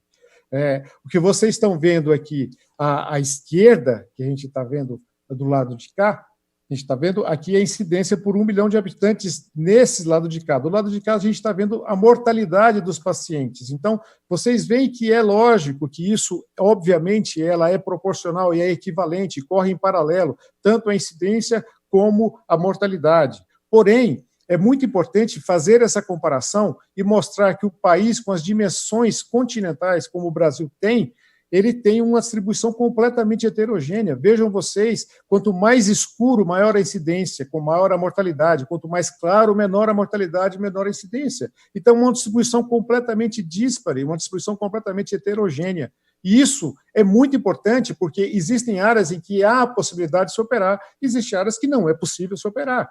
Face a necessidade de se tratar das vítimas dessa guerra em que esse vírus impôs sobre o nosso país e o nosso planeta. Da mesma forma, é muito importante eu citar esse trabalho que foi feito, muito bem feito, por Instituto de Estudos de Política de Saúde, foi feito pelo grupo da doutora Beatriz Rache, a necessidade de infraestrutura do SUS sem preparo do Covid-19. Então, está falando aqui que sem o Covid, como é que era a nossa necessidade?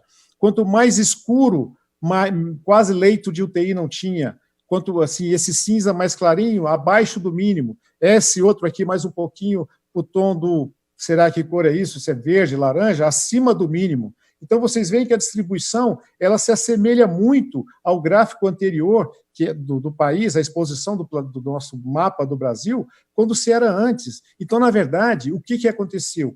Esse grande vírus que englobou o planeta Terra, ele escancarou a nossa fragilidade de saúde pública planetária. Não é só no Brasil, isso é em todo o planeta. Os Estados Unidos está sofrendo um extremo estrago por conta disso.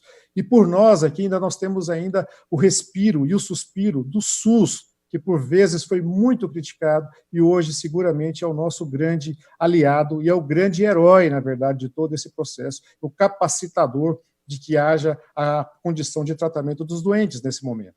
Então, aqui está a nossa recomendação, na verdade, ela foi baseada essencialmente nessa recomendação primária do Conselho Federal de Medicina, em que o Conselho Federal de Medicina fez o seguinte, ele colocou que a recomendação do Conselho Federal de Medicina foi que o objetivo é que todo o Conselho Regional de Medicina, na sua jurisdição estadual, distrital, o que é que seja, ele vai avaliar ou não e vai recomendar ou não a suspensão de consultas, de procedimentos e cirurgias eletivas, tanto da rede pública como privada, e vai comunicar essas suas decisões às autoridades competentes. Então, havendo a liberação legal, politicamente legal do seu estado, da sua cidade, do seu município e do governo federal, os conselhos regionais de medicina vão liberar na sua região.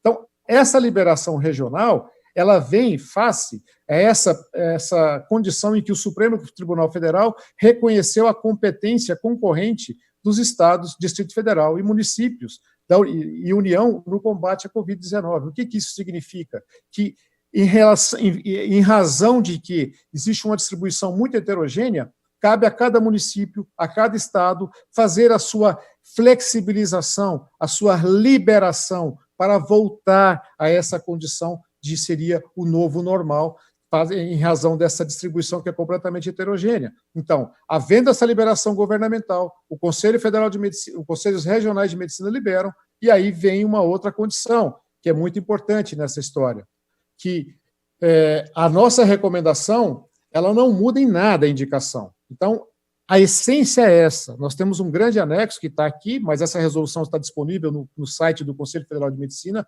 portalmedico.org.br, disposição para todos vocês, isso aí, o acesso é livre para todos vocês. Existe uma publicação também na revista do Colégio Brasileiro de Cirurgiões, para todos que quiserem ver, essa recomendação está publicada na revista do Colégio Brasileiro de Cirurgiões, e aqui a gente diz, artigo número 1, nos estados onde, desculpe eu ler, mas eu acho que é importante essa leitura, nos estados onde não houver determinação do Conselho Regional de Medicina para suspender procedimentos eletivos, as cirurgias bariátricas e metabólicas poderão ser realizadas nos termos das resoluções que já são existentes. Porém, como cada estado também existe uma distribuição diferente, cabe ao diretor técnico fazer essa avaliação antes da liberação.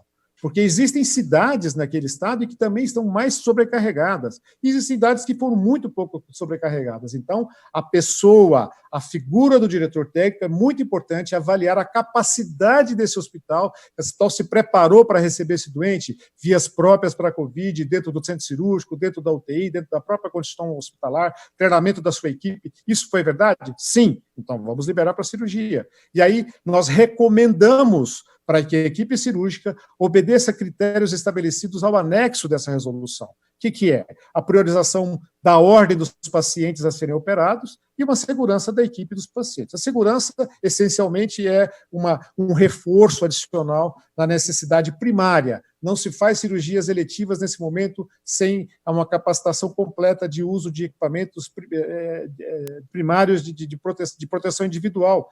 Não tem como você fazer isso sem ter EPI. Então, o primeiro ponto é ter EPI no local onde você vai operar, após a liberação do seu diretor técnico. E a priorização é importante, por quê? Porque nessa fila de espera em que ficou se aguardando, pacientes graves, que já são graves porque vão operar de obesidade e diabetes, ficaram nessa fila e, por vezes, descompensaram o diabetes, que já estavam compensando há mais de meses. Esses pacientes ganharam peso, esses pacientes pioraram a sua ventilação pulmonar, esses pacientes pioraram a sua função renal. Então, esses pacientes são pacientes que são chamados, e esses doentes passam a ser, entre aspas, e que fique claro, entre aspas, uma urgência no tratamento desses pacientes, uma priorização. Chamamos os mais graves, porque se eles não operarem nesse momento, eles vão para o final da fila, e por vezes eles não vão chegar na ponta dessa fila, porque vão morrer antes disso.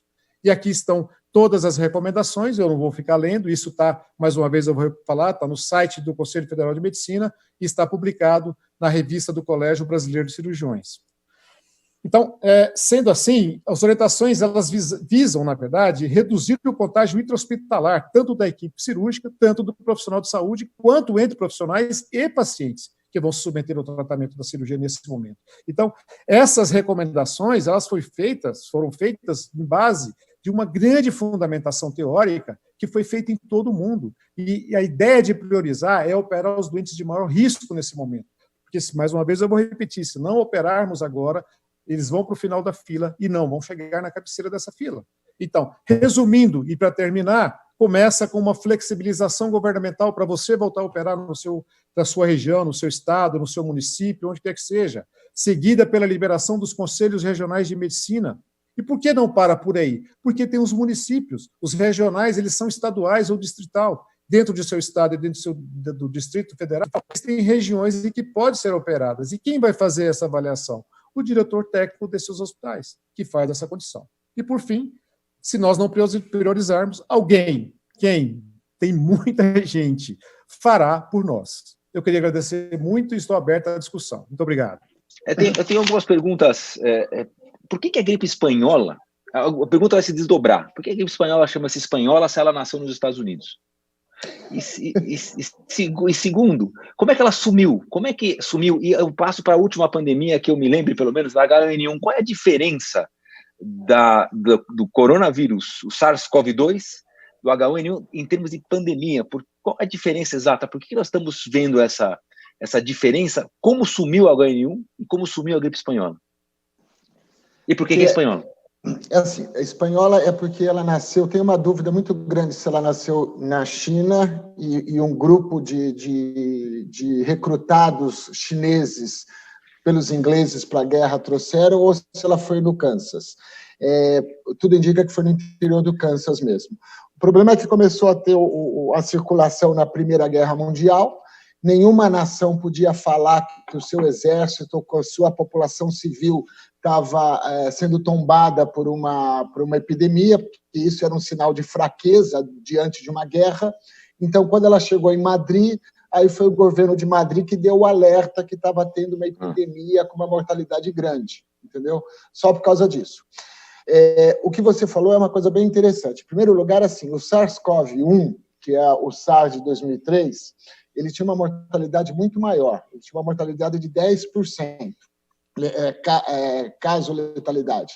Só que teve um trunfo na nossa mão, que era o paciente só eliminava o vírus de uma maneira bem mais intensa no final da primeira semana, quando ele ficava muito ruim. Então, isso foi um trunfo, porque quando você diagnosticava um paciente, você já isolava. Na hora que você isolava esse paciente não tinha transmitido o vírus ainda. Então, com isso, a gente conseguiu extinguir o vírus, entendeu? Tiveram quase 10 mil casos e a gente acabou com o vírus.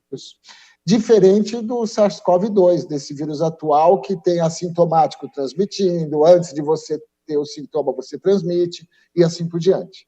E em relação à epidemia, toda epidemia, a gente tem, logicamente, o pico da epidemia, depois a gente tem o fim da epidemia. E a gente usa muito aquele R0 como modelo matemático, para a gente avaliar qual que é o percentual da população que precisa estar imune para o vírus parar de circular. Então, quando a gente fala, por exemplo, que o vírus do sarampo, eu preciso vacinar mais que 95% da população, é porque 95% é o limite em que você não vai ter pessoas suscetíveis para manter a circulação do vírus do sarampo. O SARS-CoV-2 é em torno de 70%. Então, na verdade, a gente mudou a história natural da epidemia. A epidemia da gripe espanhola, ou mesmo da gripe suína de 2009, a gente não alterou a história natural da epidemia, porque não tinha essa mortalidade. Então, você teve o pico, atingiu a quantidade e depois acabou indo embora, entendeu?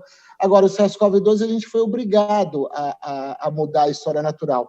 Então, a gente teria que esperar 70% da população, mais ou menos, que tenha adquirido o vírus, tenha imunidade para o vírus sumir, entendeu? E isso a gente não fez, a gente bloqueou a transmissão e agora a gente vai ter que sustentar isso. Se aumentar o número de casos e aumentar a internação, fecha um pouco o comércio de novo, libera o comércio, e aí a gente vai tendo que tatear. Mas será que não deveríamos ter... Que quarentena, pelo menos por definição, não é o indivíduo doente que fica isolado? Quarentena é isso, eu quarentenizo quem é doente. Sim.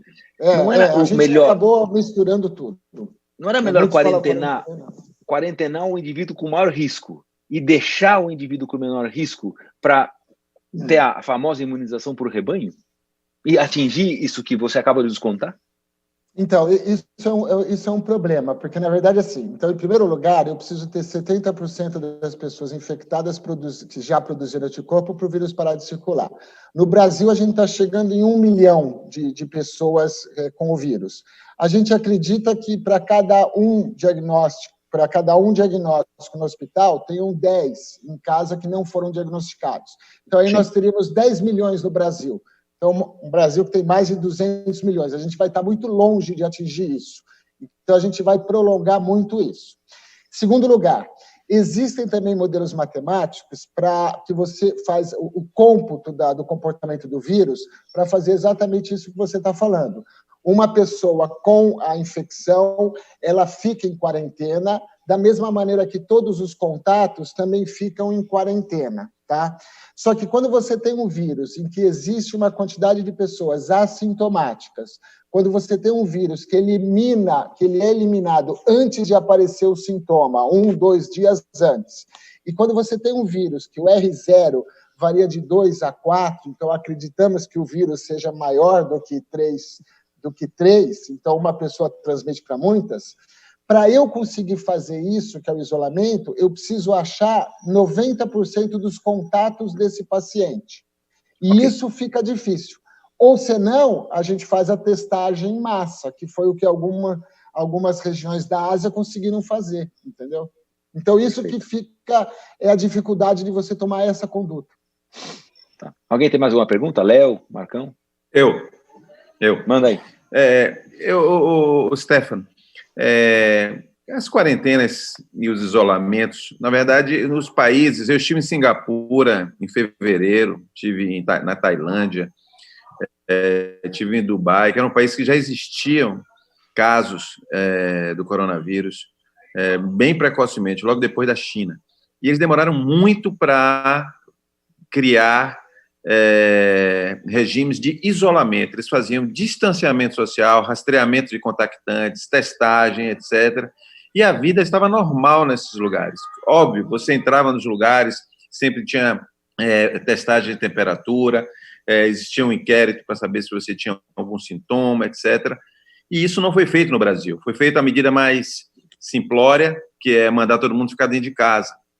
E que eu entendi, eu nunca imaginei, como eu continuo sem imaginar, ser possível você criar uma quarentena ou um isolamento pleno num país inteiro.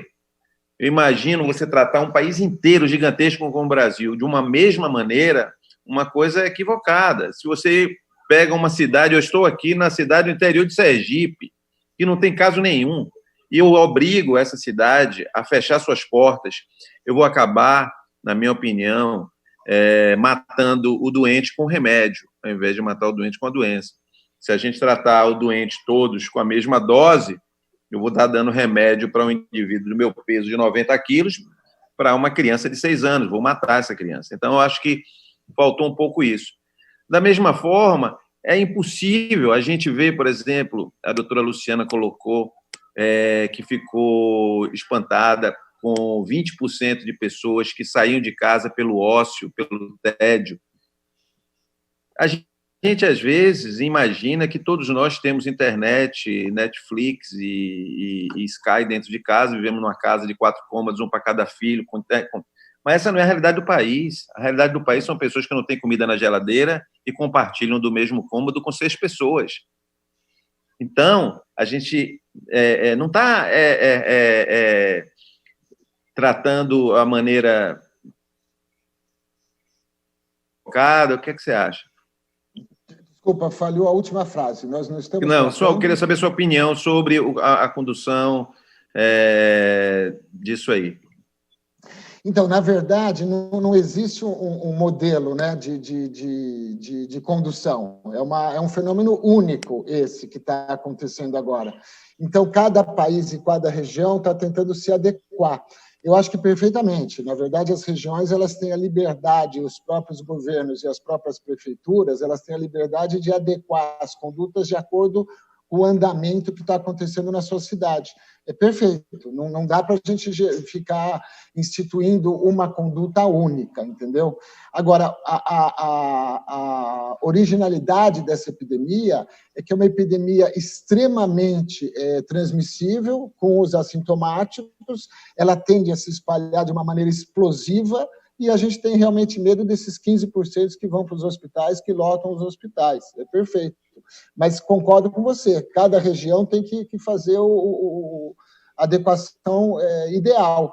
E aí que a gente fala dos testes, né? Os testes em massa para você poder saber a hora que você pode flexibilizar mais o comércio de uma região ou não, quando começa a circular o vírus, não para isolar ou fazer quarentena, mas para você saber como que está o andamento dos casos, entendeu? Concordo plenamente. Stefano, você vai ser explorado aqui porque você é você é fora da nossa área diária. Talvez a última pergunta, se a Kátia permitir, nós estamos um pouquinho atrasados, mas começamos um pouco atrasado. Stefano, eu ia perguntar isso para a doutora Luciana lá do Ministério, mas ela teve que sair, que ela tem outra aula. Ela saiu. Se estivéssemos no mundo ideal, onde obesidade, diabetes e hipertensão fossem controlados, o sistema de saúde estaria sobrecarregado como está agora? Porque são idosos.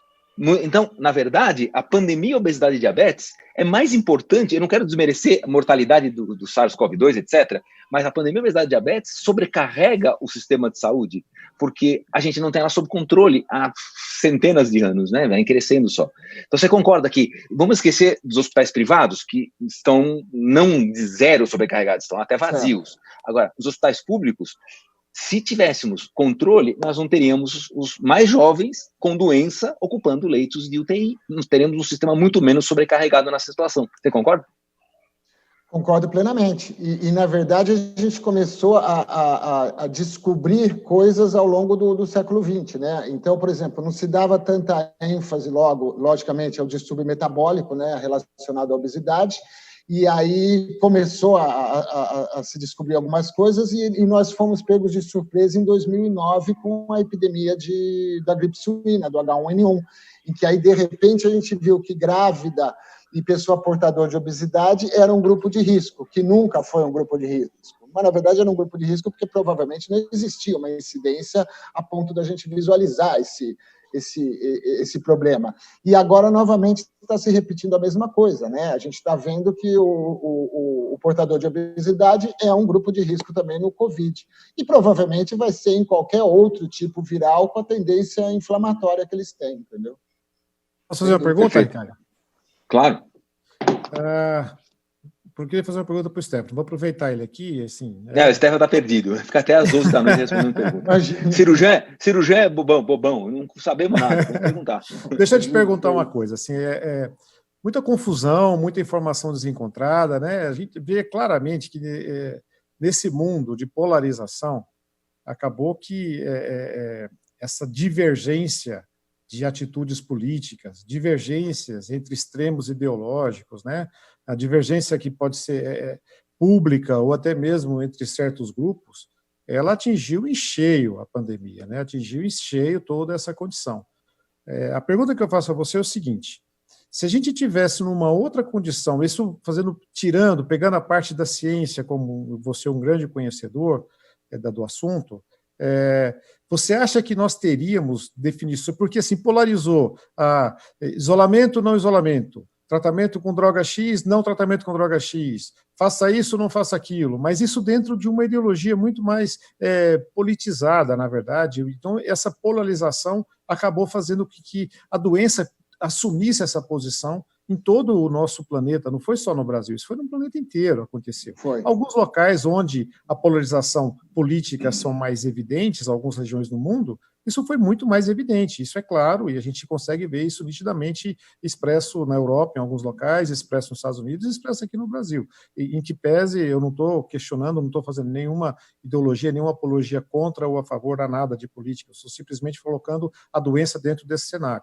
Eu acho que isso talvez tenha sido o grande viés até agora no que seria o ideal para o tratamento. Então, você acha que se a gente tivesse fora desse perfil, um cenário em que tivesse uma pandemia, onde não houvesse uma polarização entre ideias e ideais, talvez nós tivéssemos uma linha mediante de um tratamento ou de uma postura, porque é uma viremia, é um surto viral. Tá bom, vamos morrer, vai, mas é um surto viral. Não vai fugir muito de um surto viral como qualquer outro surto viral. É lógico que ele tem as suas particularidades e tudo, e nós já sabemos algumas coisas, né? Tal, mas as coisas que não se sabem ou são mal posicionadas, elas acabam virando polarização. Isso gera confusão. Então, você acha que a gente já teria alguma, independente, eu não estou falando de ideologia política nenhuma, tirando qualquer tipo de polarização, se fosse uma coisa neutra, tranquila, se a gente pegar, por exemplo, a Nova Zelândia, por exemplo, que é um país que fez um tratamento completamente diferente, um país que está abrindo agora as portas para começar de novo, será que isso foi porque não tem uma polarização tão forte política num país como esse? Não sei, talvez, eu não estou fazendo nenhuma ideologia, mais uma vez que fique claro isso, eu quero saber a sua opinião. Eu não sei se eu me fiz entender, eu acabei falando muita coisa. Não, perfeito. Você fez entender. Na verdade, assim, eu acho que a gente teria uma amenização de toda essa bagunça, mas eu acho que a gente não ficaria livre dessa bagunça por causa do histórico das epidemias. Então, na verdade, em todas as epidemias, logicamente toda não, mas na grande maioria, sempre teve o pânico envolvido, sempre teve as notícias falsas, os boatos e assim por diante. Então, por exemplo, quando você fala da revolta da vacina, não é só que a população se revoltou porque passou a lei no Senado que autorizava uma vacina obrigatória para a varíola. Não. A oposição começou a alavancar a população contra aquela medida do governo, aquela medida reacionária que acabava com a liberdade, teve comícios da Liga dos Operários e, de repente, acabou tendo a revolta toda. Na gripe espanhola, então você teve várias críticas também da oposição ao governo, de como que estava sendo conduzido. Você também teve dança das cadeiras, então, na verdade, foi pedir demissão aquela pessoa que estava regendo o comitê de crise daquela época, foi trocado por um outro, depois foi trocado por um outro também. Então, sempre foi assim. Então, eu acho que, lógico, se a gente tivesse uma menor polarização, a gente poderia levar mais ameno, mas ia ser a mesma coisa, a gente ia ter todas as bagunças que tem agora. A aula do Ricardo me lembrou muito a cloroquina, quando ele fala que sem embasamento científico, muitas das pessoas que não conhecem embasamento científico, ou elas são contra a obesidade, ou a favor, contra a cirurgia da obesidade, ou a favor. Hoje em dia você vê as pessoas da cloroquina falando com todas as letras que funcionam, não sei o que, sem nenhum embasamento. Então, parece que existem aqueles torcedores da cloroquina e os contrários da cloroquina, entendeu? Eu, particularmente, acho que a cloroquina não funciona, ela vai estar com os dias contados, entendeu? Mas, mesmo assim, eu não estou falando isso. Eu estou falando que como é que pode as pessoas defenderem de uma maneira absurda se a gente não tem nenhum trabalho, não tem absolutamente nada? É a mesma coisa que eu falar, cirurgia bariátrica, cuidado, corra disso, porque é complicadíssima, não sei o quê, sem nenhum conhecimento, entendeu? E aí entra toda os bastidores, né? As pessoas que gostam de falar, gostam de contar os seus resultados brilhantes com a sua experiência, gostam de polêmica. Para que eu vou chamar uma pessoa no programa para falar que eu concordo com o isolamento? Não, é legal eu chamar uma pessoa que discorda do isolamento, que assim gera mais uma polêmica, entendeu? A humanidade nunca foi preparada para enfrentar crises de epidemias dessas por causa da natureza humana, entendeu? Como diria Freud, o homem não evoluiu. Não evoluiu. Não. E o pior de tudo, né? Aqui no Brasil botaram, parece que os menos evoluídos. É aquela história da catástrofe de Deus, né? Que Deus, quando criou o mundo, ele saiu botando cão num canto. Aí ele falou assim, ô Deus, e aquele paizinho ali no canto ali, o senhor não botou nada lá, espera que você vai ver o povo que eu vou botar lá. É mais ou menos o que está acontecendo agora. É um monte de gente criando uma infinidade de discussões que não tem o menor sentido. Da mesma forma que tem um monte de gente defendendo de uma maneira absolutamente incompreensível o uso da cloroquina, tem pessoas que não têm o menor conhecimento atacando também de uma forma irracional. Então, virou uma campanha política, né? É a mesma coisa que, como estou dizendo, muita gente subindo em cima de pilhas de óbitos, de mortos, para defender e fazer campanha política. Hoje eu vi uma coisa interessante. Estão construindo hospitais superfaturados em estádios superfaturados, usando respiradores superfaturados. Então, o país que a gente vive está cada dia mais triste, né? E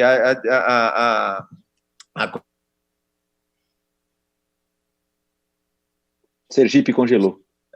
Sergipe congelou. A internet aqui não está chegando tão bem, não.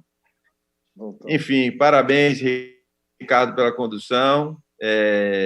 Eu quero agradecer a Johnson, mais uma vez, que tem sido uma parceira incansável no conceito, né? É o que nós fazemos na sociedade, trabalhar um conceito, que é o conceito de tratar as pessoas com a melhor tecnologia possível, para dar a melhor qualidade de vida, a melhor expectativa de vida possível. E a Johnson tem sido uma parceira grande em todos esses nossos projetos da sociedade, e não só apoiando como parceiro, mas trazendo tecnologia de conhecimento, desenvolvendo pesquisa, apoiando a pesquisa de pessoas como o Ricardo, que desenvolvem a pesquisa de última ponta. Enfim, parabéns e obrigado a vocês todos. Obrigado a todos, obrigado, Léo, obrigado, Stefan, a Luciana teve que sair, obrigado, Johnson, obrigado, Sociedade, Catarina, e Kátia vai dar as palavras para a gente encerrar. Gente, eu queria agradecer a participação de todos, a presença de todos, e eu queria fazer um agradecimento em especial para a Catarina. Até pedi para ela abrir a câmera, ela não abriu, acho que ela está com vergonha, mas eu queria fazer um agradecimento especial. Catarina é um patrimônio da sociedade. Ela é maravilhosa. Super competente, ajudou a gente para realizar esse webinar. Muita paciência, a gente teve os alinhamentos, então eu queria fazer um agradecimento especial a ela e também à sociedade. Obrigada, Dr. Marcos, representante da sociedade, Dr. Ricardo Cohen pela colaboração e todos os outros speakers, Dr. Stefan, Dr. Leonardo, Ricardo Lombardi da Johnson, que nos ajudou aqui também, tá bom? Obrigada, pessoal, Léo, e até o próximo beijo, webinar, Léo. tá? Até a próxima. Tchau, pessoal. Tchau, Stefan, obrigado.